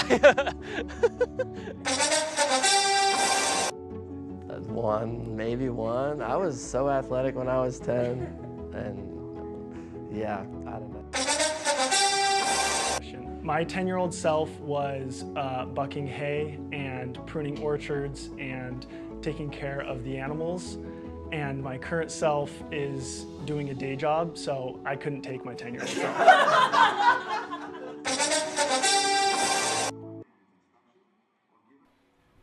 That package brought to us by Grace Bulow, the Aaron Andrews of the Ultimate Frisbee Association. That was something else. It's a 2-goal game at halftime, and let's talk Ultimate with wind chill coach Ben Feldman, who's kind enough to join us. Ben, some bumps in that first half, and yet you're within 2. What was your primary message to the team at the break? Yeah, I mean, easy against a really formidable opponent in this atmosphere. You know, could easily let it slip away, and we fought back. Big way to end the second quarter, obviously, with that goal and then that stop. And with the miscues and out-of-bounds pulls and drop pull, all things considered, we think we're generating some good pressure defensively. And, obviously wish it was a little bit different situation, but we're definitely in this game. We know all it takes is 1 or 2 plays here, and our crowd's going to be going nuts for us, and it's going to create a lot of pressure here as we look to close out the game in the third and fourth quarter. Your throwers have been sending it deep. You're 7 for 9 on hucks. Obviously, New York is trying to ask you to make those throws. So far, you're making them. You expect more of that in the second half? Yeah, I mean, like I said, going into it, we have to have a versatile attack. We're hitting the shots, which is good. We've talked about it. If we take those shots and turn it, it's tough to get it back. We got to work really hard. But they're taking away the unders pretty hard, so it is opening up some nice opportunities deep. And with the athletes we have, and Quinn and Rader and Gordo out there, they're making some big plays, and that's what it's going to take to beat a really good team. So happy with energy, and just got to clean up a few things. And like I said, all it takes is 1 or 2 plays here for this to get real interesting. Ben, real quick before we let you go, are you intentionally paying homage to Ted Lasso now with the attire that you've got? Maybe. All right. Why not? I shaved it last week as a joke. I showed my daughter, and she liked it. And I'm like, you know what? I'm going to stick around with this and give a little Josh Klain. And, it didn't work for a win last week. And I said, hey, we're going to give it one more shot. So I don't know. We'll see what the outcome of this one is. But, fun atmosphere, special venue, special mustache. Why not? So we'll see if it pans out for us at the end of the game. See if your team can believe. Ben, thanks so much. All right. Thanks, guys. Appreciate it. Imagine after the Leo Savell Fernandez drop pull, Ben probably told him to be a goldfish. Short memories, which is important against a team as talented as New York. Look at this crowd supporting the Minnesota Wind Chill here at TCO Stadium tonight. It's a great atmosphere. It's packed here last year for championship weekend, and fans showing up big again tonight.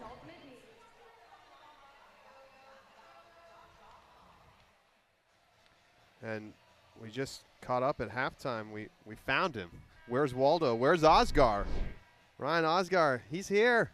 There he is.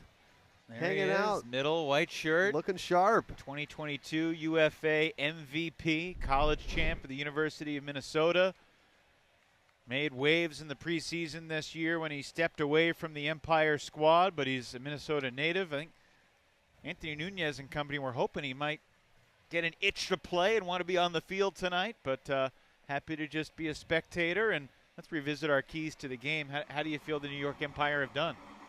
Well, I think in a way they've done a good job with the resets, but the thing is the Wind Chill have been hucking early and often to the point that it hasn't been that much of an issue in terms of turnovers for the Wind Chill. On the other side there, let Jack cook. I mean, I think we've seen Jack Williams have not a spectacular first half, but rock solid as usual. And so I think the Empire have to feel pretty good about it, especially since a lot of the 50-50 and even maybe 60-40 New York jump ball hucks didn't go their way. They're going to probably expect those to start happening for them in the second half. For the Wind Chill, stay connected. Well, they didn't really do that in the first quarter, but they did enough late in the second quarter to get back within 2. They're right there. The crowd is with them. They definitely have a chance to go win this game here in the second half. And it's pretty amazing to recognize that the Empire don't have a block yet in this game, yet they're 4 for 4 on break chances, capitalizing on some Minnesota mistakes, a couple of overshot hucks. Rader launched one too far. Obviously, Will Brandt had a couple decisions he wanted back.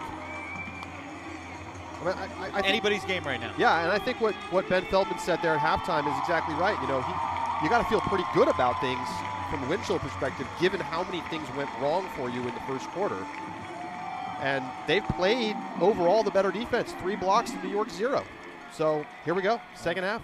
Only 10 turnovers between the two teams in the first half compared to the 22 scores. For both these teams, it's their third ever game playing on this field. Minnesota hosted Indy here at TCO Stadium a couple years ago. And obviously Minnesota played Salt Lake in the thrilling semifinal that went to overtime last August. New York destroyed Austin in the semis and then similarly dominated Salt Lake, jumping out 9-2 in the finals last year, en route to their third championship, a 19-12 victory. Smooth offense from New York. They're 8 for 8 in the red zone so far tonight. Let's see if they can stay perfect.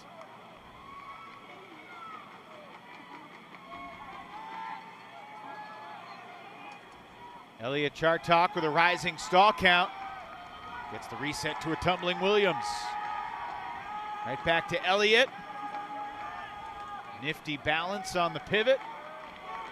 And now Williams to open space for Benyat. 9 for 9 in the red zone. Benyat getting on the motorcycle. And the reason that they're 9 for 9 in the red zone is because they obviously have players who are fantastic in Elliot Chartok, Jack Williams handling the throws, but it's also the decision making. We saw a couple spots there where Chartok maybe could have tried something fancy to get it to an open cutter, but he would have had to throw something high, scuba blade, and he just looked it off, gets the reset off to Williams, who then steps around and throws a very simple backhand to Benyat wide open. And he's riding that motorcycle. Something like that. Our esteemed sideline analyst tonight, Nikhil Jain, was apparently high school teammates with Benyat back in the day. See if we can get a report from Nikhil on what Ben was like as a high school kid. Ben was homeschooled, but they played high school ultimate together here in the Twin Cities. Dangerous reset, and it's intercepted. Axel Agami Contreras with New York's first block of the night. And here's the Hopkins High native, Sam Jonas, resetting for Ethan Fortin. Back to Jonas. Breaks the mark and throws the score. Ryan Drost extends New York's lead. 2 straight for the Empire to start the second half. And that's one way to take the crowd out of the game. Back-to-back scores. Axel Agami's been coming up with clutch blocks for New York all season. And then once again, I mean, just great break throwing in the red zone as well to give just easy scores at the front cone for New York. Nothing fancy. Back to a 4-goal lead. Let's check in with Nikhil. Hey guys, it was a blast playing high school ultimate with Benyat. It's always fun to remember it, and it's always great to see him now evolving into such a better player than he used to be. I really want to make a quick shout out to our alma mater, Irondale High School in New Brighton, Minnesota. They just won the D3 Minnesota State Championships for the high school ultimate Minnesota this year. Very cool. What was Yacht like as a high school teammate, Nikhil? Too tall. I always had to guard him. and you are not the same height as Benyat. I don't remember you being 6'6". No, I'm only 5'9"3/4", and that last 7 inches is a pain to guard, let me tell you. Nikhil, did he triple spike on you at practice? No, I think that was something he learned in the UFA. Okay. Did he blow kisses to you after you threw him a score? Oh, every time. Vinoka shooting deep, looking for DeClerc, but it's blocked by Elston. And DeClerc tries to claim responsibility, but Vinoka didn't really put it out for him. Second block and as many points for the Empire. New York trying to improve to 6 for 6 on break chances right here. We got Elliot Chartok out there on the field. Here's Connor Russell, former member of the Flyers organization that beat New York in the 21 championship game. And Russell's huck was brought in by Sam Alston. Back to Elliott. Middle of the field, it's Matthias Ling. And a low laser that hit the ground and will be ruled incomplete. Elston could not come up with a catch. Wow, I thought he kept it off the turf, but referees see otherwise, and we'll get a chance to take a look at that in the break. Well, see if it's a disc don't lie situation, because Michael Jordan with a stone cold drop. That's humans 2 drops. Frisbee dogs, I believe, just had 1. Connor Russell to the end zone. Liam Haberfield with the uncontested score. And New York has its largest lead of the night. That's painful for Minnesota. A 2 turnover point. Nothing's going right now for this offense, and you can't afford to have regression in your deep game if you want to stay connected here with New York. And Haberfield getting the goal, but just more miscues. Take another look here. Does this hit the ground? I sure does. Sure does. Good call from the referees, but then gifted right back. The throw a little behind the receiver there, but you still got to make that catch, and then in transition, New York punishes the wind chill quickly. A hold and 2 breaks for the New York Empire coming out of the halftime break. New York no longer perfect with their break chances, but 6 for 7 ain't too shabby. Minnesota just 2 of 3. And now this Minnesota offense, which as you see is held on half of their opportunities tonight. Not good enough against the champs. Quinn Snyder thought about the deep shot for Rader, instead plays it underneath Larson. Everybody cutting upfield. Larson didn't immediately have a dump, but Barry comes back to save him. Savell Fernandez shoots it, looking for Larson. Got him. Have a night, Gordon Larson. Another goal. That's a nice bounce back possession for the Minnesota offense. Larson's 3rd goal to go along with 3 assists. Just well timed continuation cut, and nice throw from Savell Fernandez.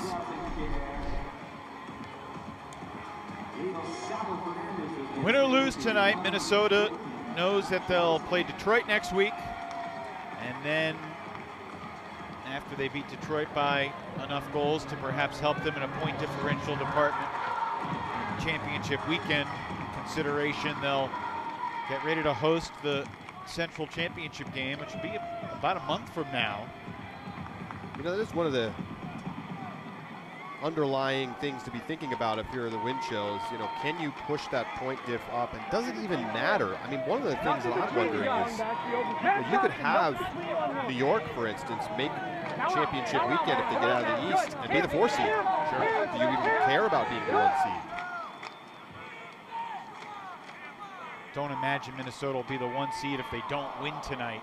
True. They suffered their 3rd loss. But more than anything, you know, you don't want to go into the playoffs with the only team you've beaten the 5-6 weeks beforehand being Detroit. You know, you lose at home to Chicago, you lose at home to New York. Assuming you take care of business against the lowly Mechanix. Not exactly clicking on all cylinders heading into the postseason, and meanwhile New York continues to look more crisp, 1 possession at a time. Ben Yacht has another score for the Empire, his 2nd of the half, his 3rd of the night. Yeah, it feels like you said each possession this game, and also each game they get better, it seems. Just seen this offense start to click more and more. Williams finds Yacht. And then Yacht just straight to the front cone. And we've seen a lot of scores for New York just across the face of the end zone. Minnesota wind chill defenders not doing enough to force more creativity out of the Empire handlers. The other thing is, this is not, as we see the Yacht fan club, one of the brothers looks like has a spike sign that he holds up 3 times after every goal. Runs in the family. Look, no Marquez Brownlee tonight, no John Randolph tonight. Klain with a laser of a flick, and that's going to elude Gordon Larson. Well, wind chill 0 for 2 on their huck so far here in the 2nd half. Yeah, Empire coach Anthony Nunez said if they want to keep shooting, go for it. And that's what they've done, and so far it's been all Empire here in the 2nd half. Haberfield working with Olchesi.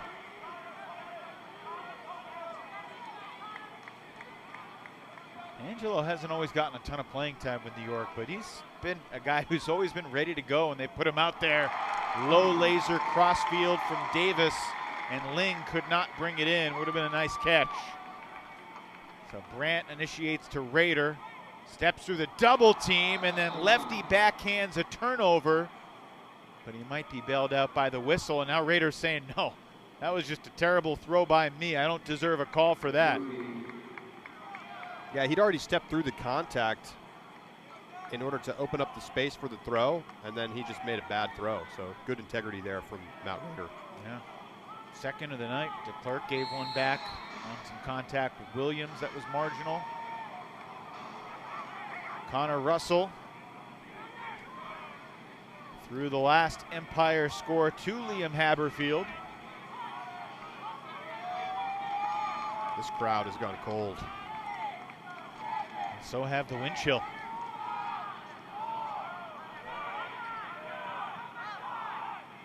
Alston, middle of the field. Quick dish for Russell. Empire trying to make it a 5-1 run to start this third quarter. It was a 2-goal game at the half, Charlie. Timeout, New York. Matt Stevens, longtime player, now the general manager, kind of game day manager as well. 4:19 to play in the third, and the Empire O-line coming onto the field for another red zone possession with a 5-goal lead. You know, one of the things that's made Minnesota good this season in the Central is that they've been excellent at taking the disc back when they turn it over on offense. Their opponent's D-line conversion percentage coming into the game was just under 41%. That's number 2 in the league behind Boston. But tonight, look what we've seen. New York Empire 6 for 9 on break chances. Chance here in the red zone to make it 7 for 10. Actually, I think it would make it 7 for 9 because they've already counted the turnover. And, you know, they haven't had the answers. Their O-line hasn't had the answers. And part of that is because they're missing guys on their D-line. So they've taken some of their best defensive players from their O-line and put them onto the defense tonight. And so that doesn't help, but it's not an excuse for Minnesota. They just have to do better after the turn. Elliot Tartok gave it up and got it right back. Rushmeyer-Bailey, marked by Vinoka. Nifty break there from Rushmeyer-Bailey to Williams. And then Williams threw it to the Winchell. Easily intercepted in the end zone by Minnesota's Anthony Gurley. Now will Feldman burn a timeout here, or will he let this group try and work it down the field? I think down 5, you got to save your timeouts. Unless you get in a hairy situation, I agree. Here's McCoskey. Back to Vinoka. And now Brandon Mattis. Career game number 125 tonight for Mattis, one of the original members of the Wind Chill. Krennic. And we're going to get a timeout. Yes, we are. A good defense from New York. Second timeout of the point. 3 minutes and 14 seconds off the clock on this point exactly, with 3:14 left in the quarter. We will try here to eavesdrop on the Minnesota O-line's huddle as they prepare to retake the field down by 5.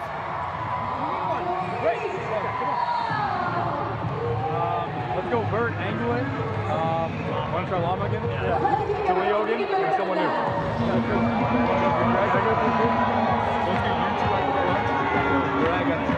I'm behind you.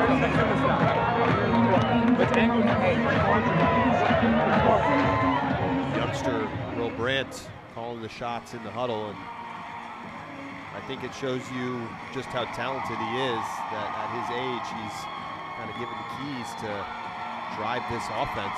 Think back to the last half decade he's experienced. He won a high school state championship as a junior, and then his senior year he won his first tournament, and then the rest of the season was canceled due to COVID. And And then since then, it's kind of been this eerie time coming out of COVID, becoming a D3 star. He also was a standout in his debut, which was the first ever Pro Ultimate game after the pandemic. Deep shot, Josh Klain is in the end zone and he pulls it down. What a huge swing there. Jack Williams with a disc in his hands on the goal line, trying to make it a 6-goal game. Instead, Gordon Larson to Josh Klain, and the wind chill are still clinging to life. A flicker has been rekindled, and the crowd maybe sensing, hey, we still got a chance here, and we saw how things ended at the end of the first half. Wind chill getting a couple of key late scores. You do that again here in the third quarter, and you know, you got a chance. If Gordon Larson had thrown a backhand, would you still call it a flicker? I would have to think about that one.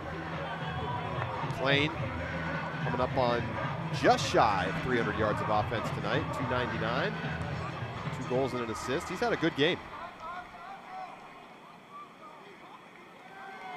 Gordon Larson currently the game-high leader in total yardage.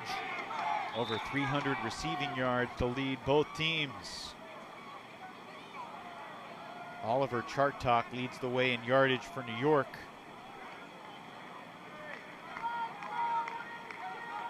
Bushmeyer Bailey looking to walk off the 10.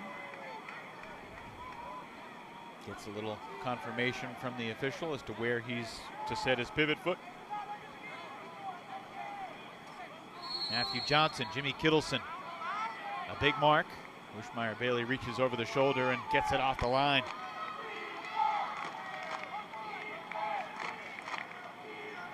Being unflappable against those sideline double teams, Charlie, such an underrated skill in this league. Crucial, especially coming off of the mistake that he had earlier. Well, de Klerk left Weinberg to try and prevent the easy open side shot to Yacht, but that allowed Chartok to basically walk free into the end zone. Weinberg connected easily, and the Empire back up by 500. 2 to play now here in the third. Yeah, this is what you give up by throwing the sideline roller and double teaming, is that you're starting the other team with great field position if they can get it off the line. And then New York's right into its red zone set where you've had almost no success the whole night on either line. And so you're kind of damned if you do and damned if you don't, because when they've thrown deep pulls and they've let New York get into an early rhythm, they've had trouble there. And after the initial success of the double team on the sideline, it hasn't really worked much after that. They didn't even have to go to the big 30-yard loss that time. They just get a little high release out to the open and they're off and moving. Weinberg spent 1 season playing Ultimate at the University of Minnesota after his undergrad career with University of Delaware Sideshow. Weinberg made his UFA debut back in 2015 for Philly. Played 4 games back in 15, then played 22 games over 2 seasons with a wind chill. Had some big numbers for Minnesota. 60 goals, 47 assists for Weinberg in his Minnesota career in just 2 seasons. Can feel the Empire defense getting a little bit closer. Every throw is just a little bit more contested now than it was earlier tonight. Brandt's deep shot, too far, and Snyder gave up on it early. Surprised Snyder didn't keep going for that one. Maybe not catchable, but could he have laid out? We'll never know. All Chesse to pick up. Ryan Drost makes the adjustment. Fans trying to goad New York into an early huck. I don't think the Empire are going to be fooled, at least with 45 seconds left. I'd really like to see the wind chill truly commit to taking away the underneaths and not let that front of the stack get these open undercuts and see what happens. And if they beat you with away shots, so be it. But you haven't really tested that very much tonight. Especially against this D-line. All Chesse mishandled by Ling, but he makes the recovery. Resets for Haberfield. We know he's got good throws. 10 seconds for New York. They've had a dominant third quarter, and with 2 seconds to go, Bobby Elston scores to put New York up 6. Defenders falling asleep at the back of the end zone. An ugly end to the third quarter for Minnesota. Still a chance for a prayer. Last shot, Huck, but there's the turnover deep, and starting to see the energy flag for a lot of these Winchell players too. Not quite running as hard as they did earlier, and Elston just kind of running down a obvious late clock Huck situation, and Winchell not ready for it. 6-2 for the Empire here in the third quarter. Benyat with the pull. And that's not how you want to try to get a full field Huck off. Clock starts when he picks it up. Oh my goodness, this is going to be a turnover, but not enough time for New York to convert another break, but a dominant 12-minute third period for the visiting two-time reigning UFA champions. Just 2 goals in the quarter for the Winchell. They came into this second half down just 2, and now it feels like the hill is too tall to climb. Defending champs rolling here through 3.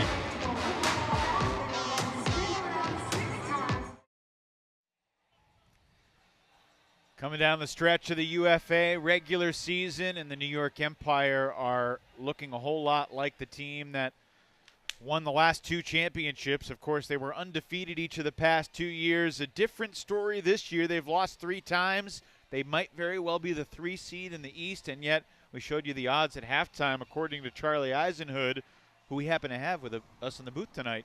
He's got the Empire as the second most likely team to win the title according to the odds. Well, I think they're still the favorite to get out of the East, and that's really why those odds reflect that.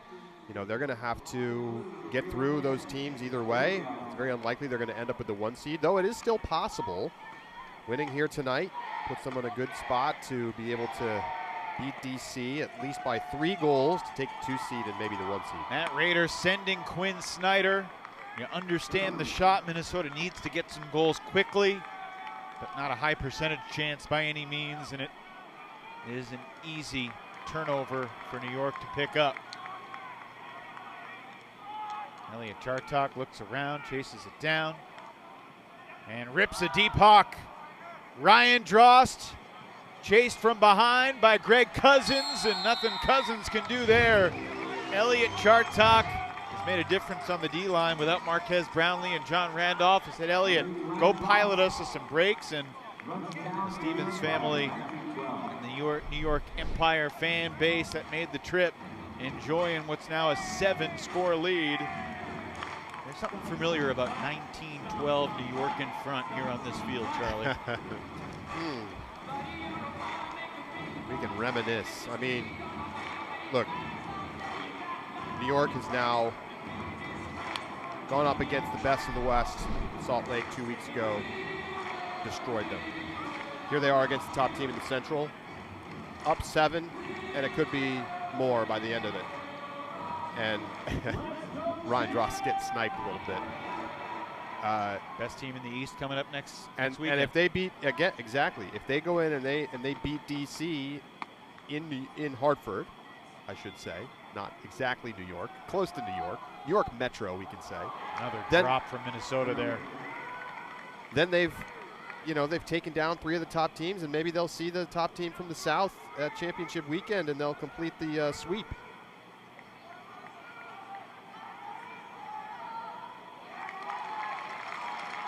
Empire, for just on a rare occasion tonight, they do not convert the break immediately. Those 2 top teams in the South, neither of them are afraid of New York. I'll say that. For sure. Carolina's beaten New York in a championship game. Atlanta has beaten the Empire twice.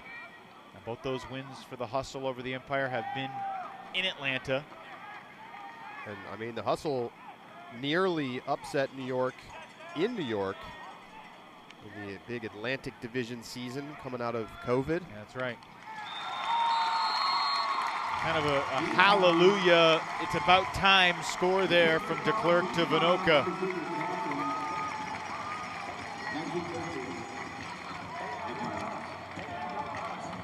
And I think you see de Klerk there, you know, coming back over, playing some offense.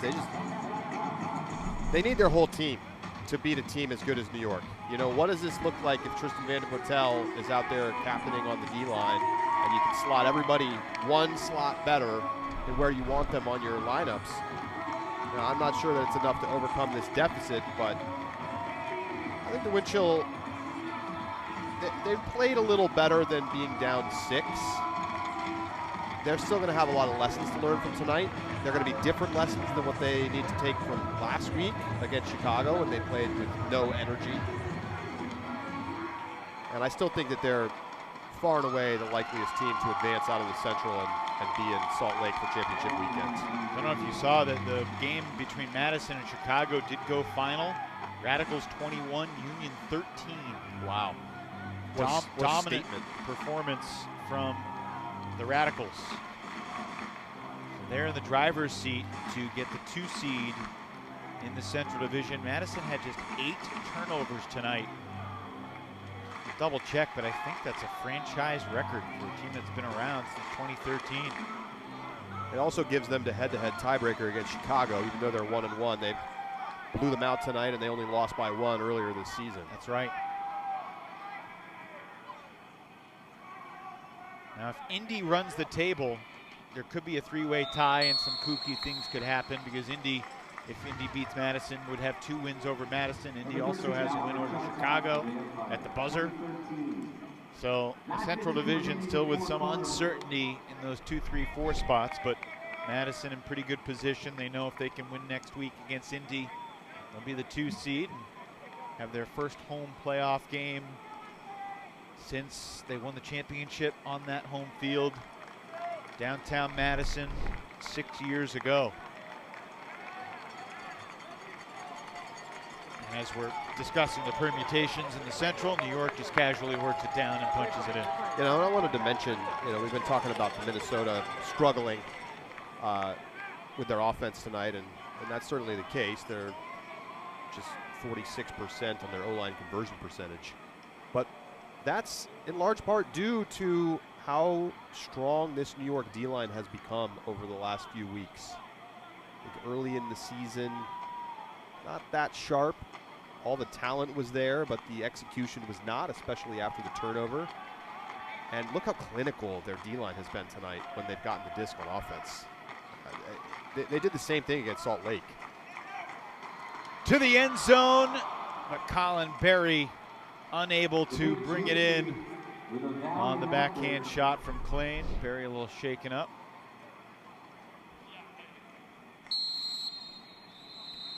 Yeah, a little bit of a misthrow there from Klein. I mean, a lot of times Berry's going to come up with that, but it needs to be a better throw. That's Klein's 4th turnover tonight. Hopefully Berry's all right. He's up and coming off under his own power. Just a little shaken up. We talked about it at halftime. Winchell were 7 of 9 on their hucks in the first half. They're 1 for 5 in the second half. About as glaring of a disparity as you could ever see. Yeah, you don't even really need to see the stats to know how bad it's been here in the second half.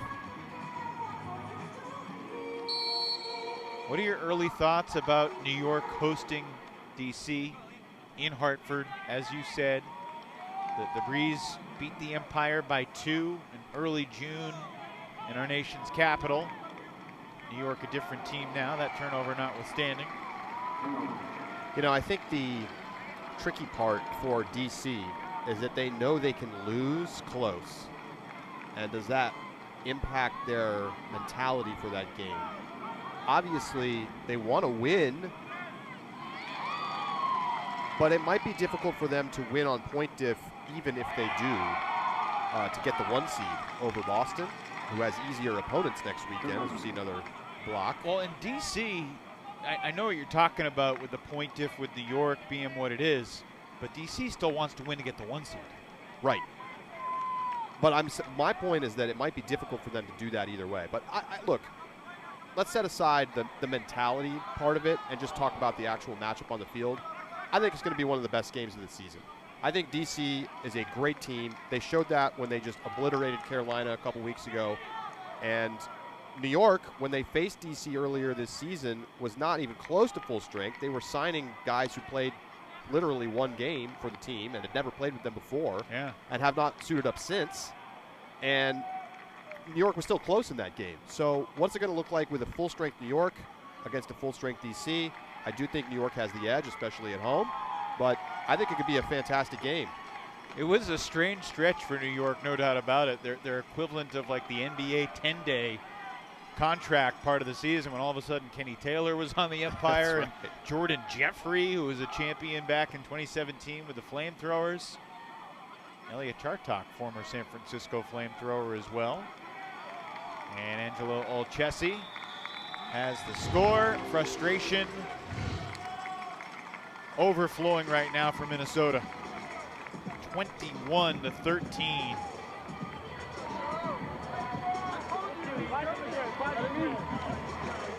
Chelsea's having a nice game. Sure is. This guy got 187 yards,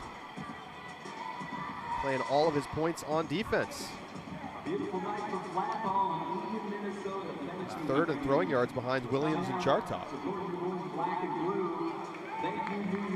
you're a clipboard in the Twin Cities area, look out, because Ben Feldman has a propensity to snap said clipboards from time to time. It's been known to happen.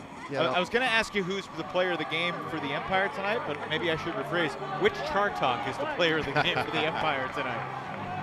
Well, I think statistically you got to give the edge to Oliver so far tonight. Elliot's been valuable for the D-line, moving the disc. He certainly has. He's been playing both ways a little bit. I think because Oliver Chartok only has one turnover, I'm going to give him the nod. Elliott's got 3. But it's close. Yeah. Elliott's 9-0 points, 8 deep points, 30 completions, 2 assists, 2 goals.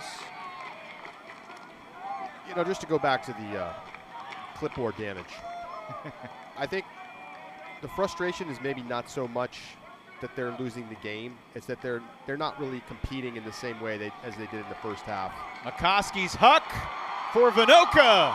Incomplete. Bevon may have landed on the shoulder in a way that did not sit well. Oh my.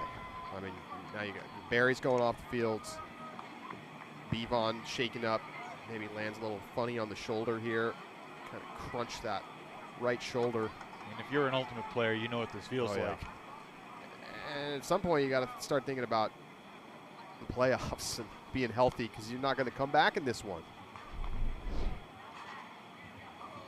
Like, last thing you need is Vinoka unavailable in the playoffs, even for a game. He's the all-time leading goal scorer in franchise history with over 200 goals.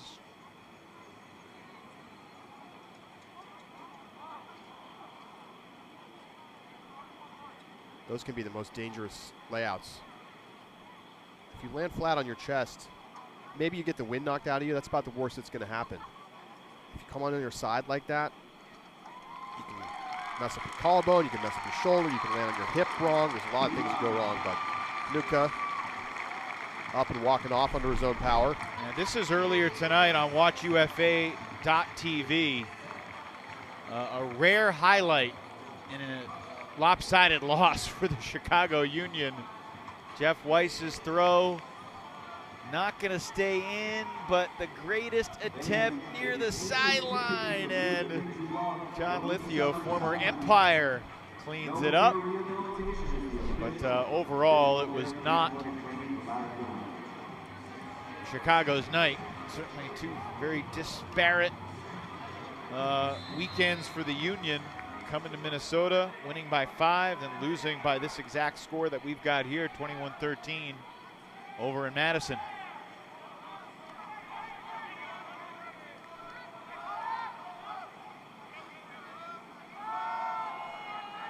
This is going to work. Alston to Russell. Connor Finds an open man. It's the guy that threw him the huck. Not good tape that Minnesota's putting up there right now. Absolutely not. You know, thinking ahead to the postseason for Minnesota and Central, you think about the potential matchups. I think they would love to see Madison in the playoffs. I mean, they've kind of dominated the Radicals so far this year. They've had more trouble with Chicago, even in the wins. Those were close. And then they get the kind of scary 5-goal loss last week. Meanwhile, I think Madison would be happy to face Chicago in the postseason, especially after tonight, but probably doesn't want to see Minnesota. So, interesting situation for wind chill. Will they be rooting for to face here in Minneapolis in the Central Division Championship game? 10 for 15 on breaks for New York tonight. Whew. It's been a while since Minnesota's had a break chance. I mean, it's been a while since Minnesota's had a goal. They have scored 3 times in the second half.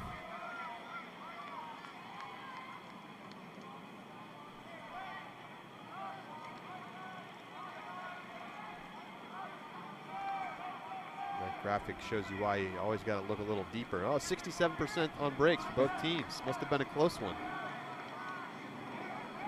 Context is important. Krennic, crossfield. Savell Fernandez able to bring it in with Breton Tan closing in quick. Nice play. If you're Ben Feldman, Charlie, how do you get your team to learn from this game without having their confidence fully shaken, with the goal being championship weekend, making it to Salt Lake, which is about being their best 4 weeks from now for the Central Division Championship game at Seafoam Stadium? Well, I think you focus on the good from this game, which there has been some. They've had some big energy plays. When they've put up good hucks, they've worked out great. Saw some awesome things from Gordon Larson. I think you also recognize that you're playing the league's best team over the last 5 years, and that you were missing guys and you probably weren't expected to win this game. I think deep down, if you asked Ben Feldman and took a truth serum before this game, he'd say, I'm probably going to lose. But going into the postseason, I think you say, hey, look, we saw in the first half that we can hang. We're going to have to get better about beating a defense's first look. Looking for Williams here. Dylan DeClerc's there defensively. Williams just got tackled. And Dylan could have blown the whistle himself. Looked like two centers battling in the post. Watch this here. So Williams trying to come back to this disc. You can't box out with your arms. A full-on grab of Williams from DeClerc, and I think Dylan was hoping maybe that disc had already come down, but nope, it was still in the air.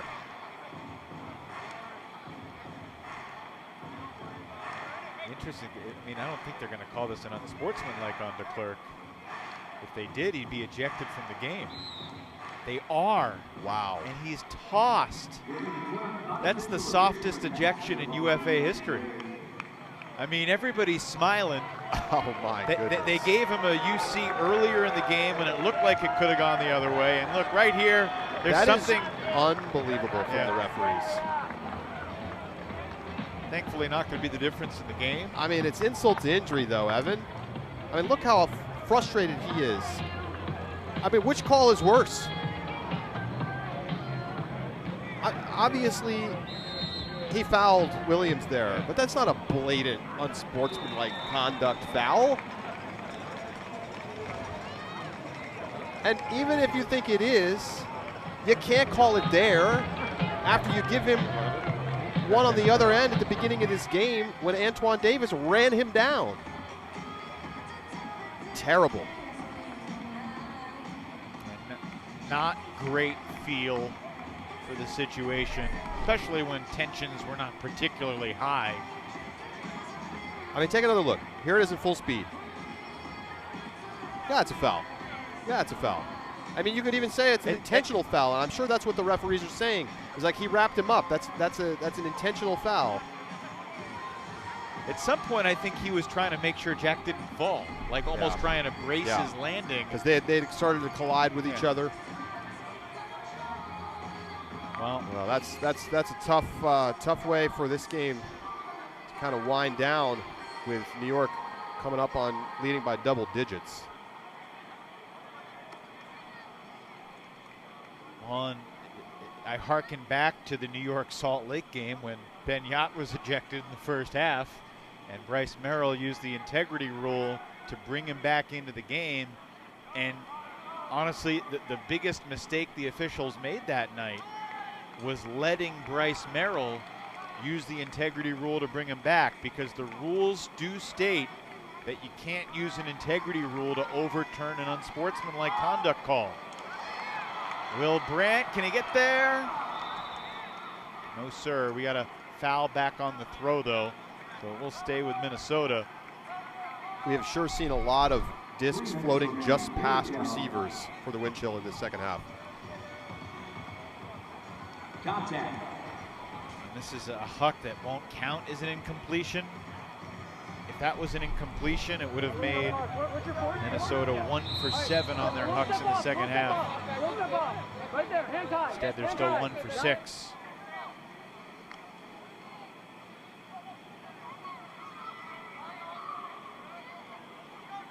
Well, we talk about styles make fights, and you know, certain teams can beat some teams but not others.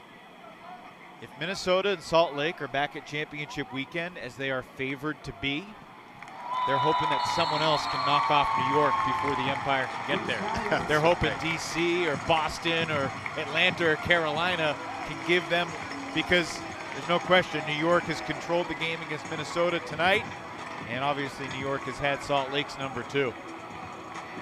Take a look at the standings right now in the East. Empire will be 8-3 in about 2 minutes and 21 seconds. Breeze and Empire play, close out the season in New York. And Boston still, I feel like, kind of has the inside track on the #1 seed. DC, if they win at New York in Hartford, will be 10-2. But Boston, if they beat Toronto and Montreal by enough goals, could still surpass DC through the adjusted goal differential. That's going to be a complicated storyline to watch next weekend. I've been updating the numbers every week, and it's still going to be down to the wire, because it's going to depend on games that are happening basically simultaneously in that final weekend. Boston does have maybe a slight advantage in that they play Montreal on Sunday. So, you know, look, if New York wins the game, then they'll know what they need to do. Well, if New York wins, then Boston just knows that they need a win by anything. Right. If DC wins, then Boston would actually have a little wiggle room, but because they could lose and still be the 2 seed with their 3rd loss if DC wins and gives the Empire their 4th. But in order to be the 1, Boston would have to win by a certain number of scores. I believe this is the first break chance of the second half for Minnesota. Too little, too late.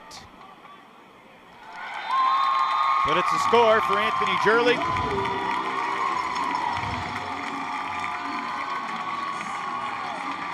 Wind chill trying to make the final score look a little better cosmetically. Still a 7-goal deficit with 1:26 to play. But it's these kind of little things that you look at in the tape review later and you can start to build confidence from. And that's all you can do. You wonder how this game would have been different had some of those early mistakes not happened for Minnesota. It does feel like their overall strategy of just trying to huck through the defense over and over and over was destined to start to come up short at some point. Well, the teams do have the exact same number of red zone turnovers tonight, except New York 17 for 20 and Minnesota 6 for 9.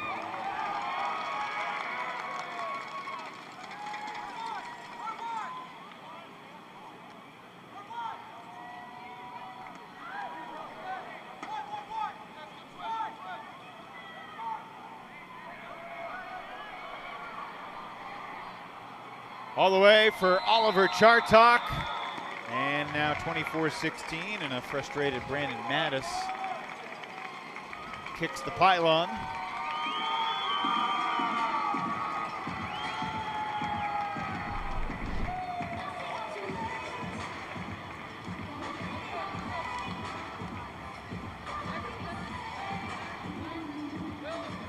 Second assist of the night there for Yacht to go along with 3 goals.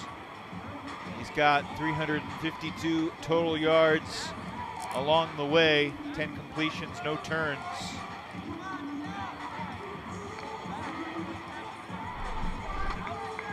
Yeah, it's been a heck of a game for Oliver Chartok, now leading the game in plus minus. +6 for New York. 6 goals and assists on just 1 turnover, 400 yards of offense. It's interesting how different a team this is for the Empire than the one that came and took the championship last year. I mean, you think about all the superstars that they're missing, and yet, same story. Pretty incredible what Anthony Nunez, Matt Stevens, and this organization has done to build in the depth, to bring in guys like Connor Russell and Axel Agami Contreras, develop the youth talent. Barry comes up empty again. A lot of almosts tonight for Minnesota. Yes, indeed. Too many. But a nice night for Larson. A nice night for these Minnesota fans. They didn't get the result they wanted, but they showed out. One of the best crowds we've seen in the entire league all season long. I imagine that Minnesota will have a similar atmosphere at Seafoam Stadium for the Central title game 4 weeks from tomorrow. Jonas ripping it for one of the brothers. Mike Drost makes it 25-16 with 10.7 seconds remaining. Oh, back-to-back, just dominant performances from the New York Empire against teams we expect to see at championship weekend. I mean, their confidence has got to be growing every single week right now. Let me ask you this. You've seen Salt Lake up close. You've seen Minnesota tonight. Which of these two teams do you have more questions about as they try to navigate their divisional race in the coming weeks? Salt Lake. Yeah, I mean, Minnesota's already locked up to 1 seed, and I really like their chances with a full-strength playoff roster against either Chicago, Madison, or, hey, maybe Indy, or really super maybe Pittsburgh. Super maybe. But Salt Lake, they haven't even passed the Seattle test yet, and then we got to get through the postseason. And you know, I think they're the favorites, but we've seen some cracks in their O-line. And when teams have started to take away what they want to do, kind of New York laying the blueprint 2 weeks ago, we've seen them really struggle. And I think we need to see, will Selfridge get back in the lineup? I think we need to see Jordan Kerr get healthy. Perhaps one final highlight of the night. No, Minnesota can't convert. Connor Russell with the emphatic spike after he intercepts the game's final throw. And the Empire come to the Twin Cities and dominate the second half. They outscore Minnesota 13-6 after halftime to win 25-16. Another feather in the cap of the entire East Division, courtesy of the two-time reigning UFA champions.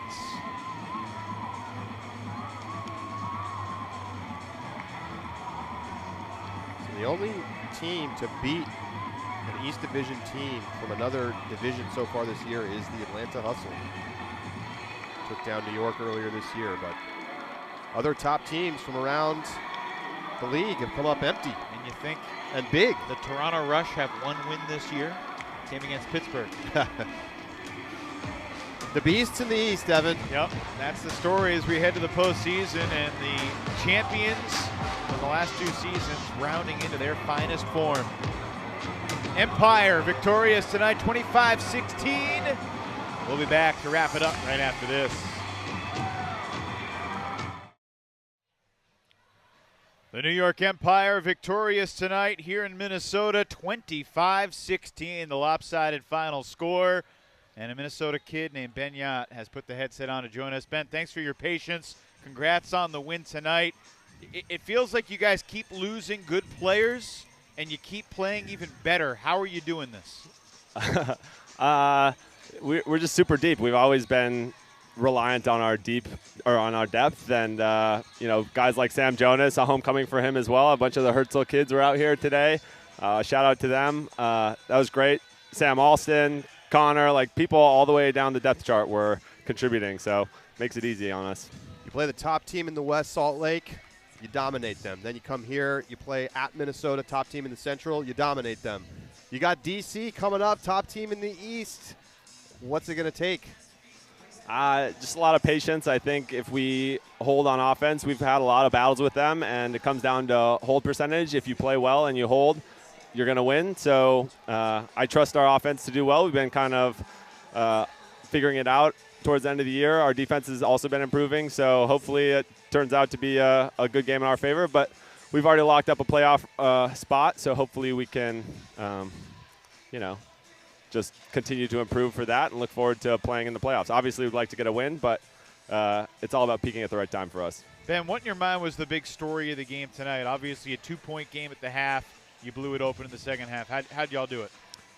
Well, on the sideline, it felt like it was a blowout in the first half. We played pretty badly. We had a couple weird turnovers. That one that we threw into the double team, and they scored right away. It felt more like we had a couple deep shots they had a couple deep shots that we didn't end up capitalizing on, so that was a bummer. But again, just our depth, trusting our system, forcing them out, making them huck, and trusting that the turns were going to come, and they ended up coming in the second half.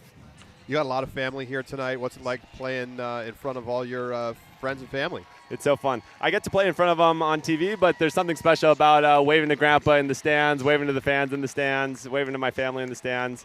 Unfortunately, my wife Anna couldn't make it out tonight, so I know she's watching. I love you, Anna. What's the roster of brothers who are here tonight, Ben? We got 6 of them. I think my brother with 2 kids couldn't make it out, but I think everyone else made it out. Some of them made it down onto the field pregame, so it was really fun to hang out with them, see some old friends over the last couple of days. So I'm feeling really rejuvenated, really happy. And your former teammate, both at the college level and at the pro level, Ryan Osgar, was here tonight as well. What message do you have to Ryan? Miss you, brother. I love you. I was waving to him in the crowd. A lot of us went over and were cheering for him. Miss him out here, but, there's more to life than Frisbee. Well, Rushmeyer Bailey just put a crown on your head. Congratulations, King for an evening here, Ben Yat. Well done. Best of luck versus DC, and we'll see you in the playoffs. Sounds good. Thanks, Evan. Thanks so much, Ben.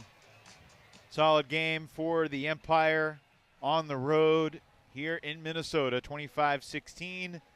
Updated East Division standings.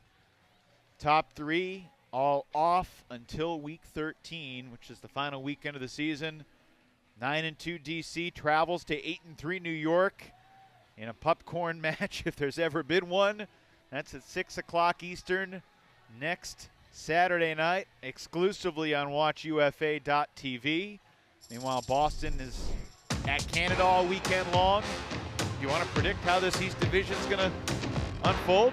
I think it's going to be Boston to 1, New York to 2, DC to 3, and then I don't know, Evan, what's going to happen in the playoffs. Give me New York. Well, it's hard to pick against the Empire after what we've seen these past 2 weeks. They beat Salt Lake 25-14, and they beat Minnesota 25-16. So you add it up, 50-30 in these 2 interdivisional games over the span of a couple of weekends. And don't even think about putting Carolina DC numbers in there. It gets too crazy. Now we'll see what the Flyers can do at Atlanta. See the hustle. They're certainly got some momentum as well. Going to be an interesting home stretch on WatchUFA.tv. Frustration tonight in the story for Minnesota. Dylan DeClercq shockingly ejected. For the final score, one more time, New York 25, Minnesota 16. Thanks for being with us. For Nikhil Jain, Charlie Heisenhood, and our entire crew, I'm Evan Lepler saying good night from TCO Stadium in the Twin Cities.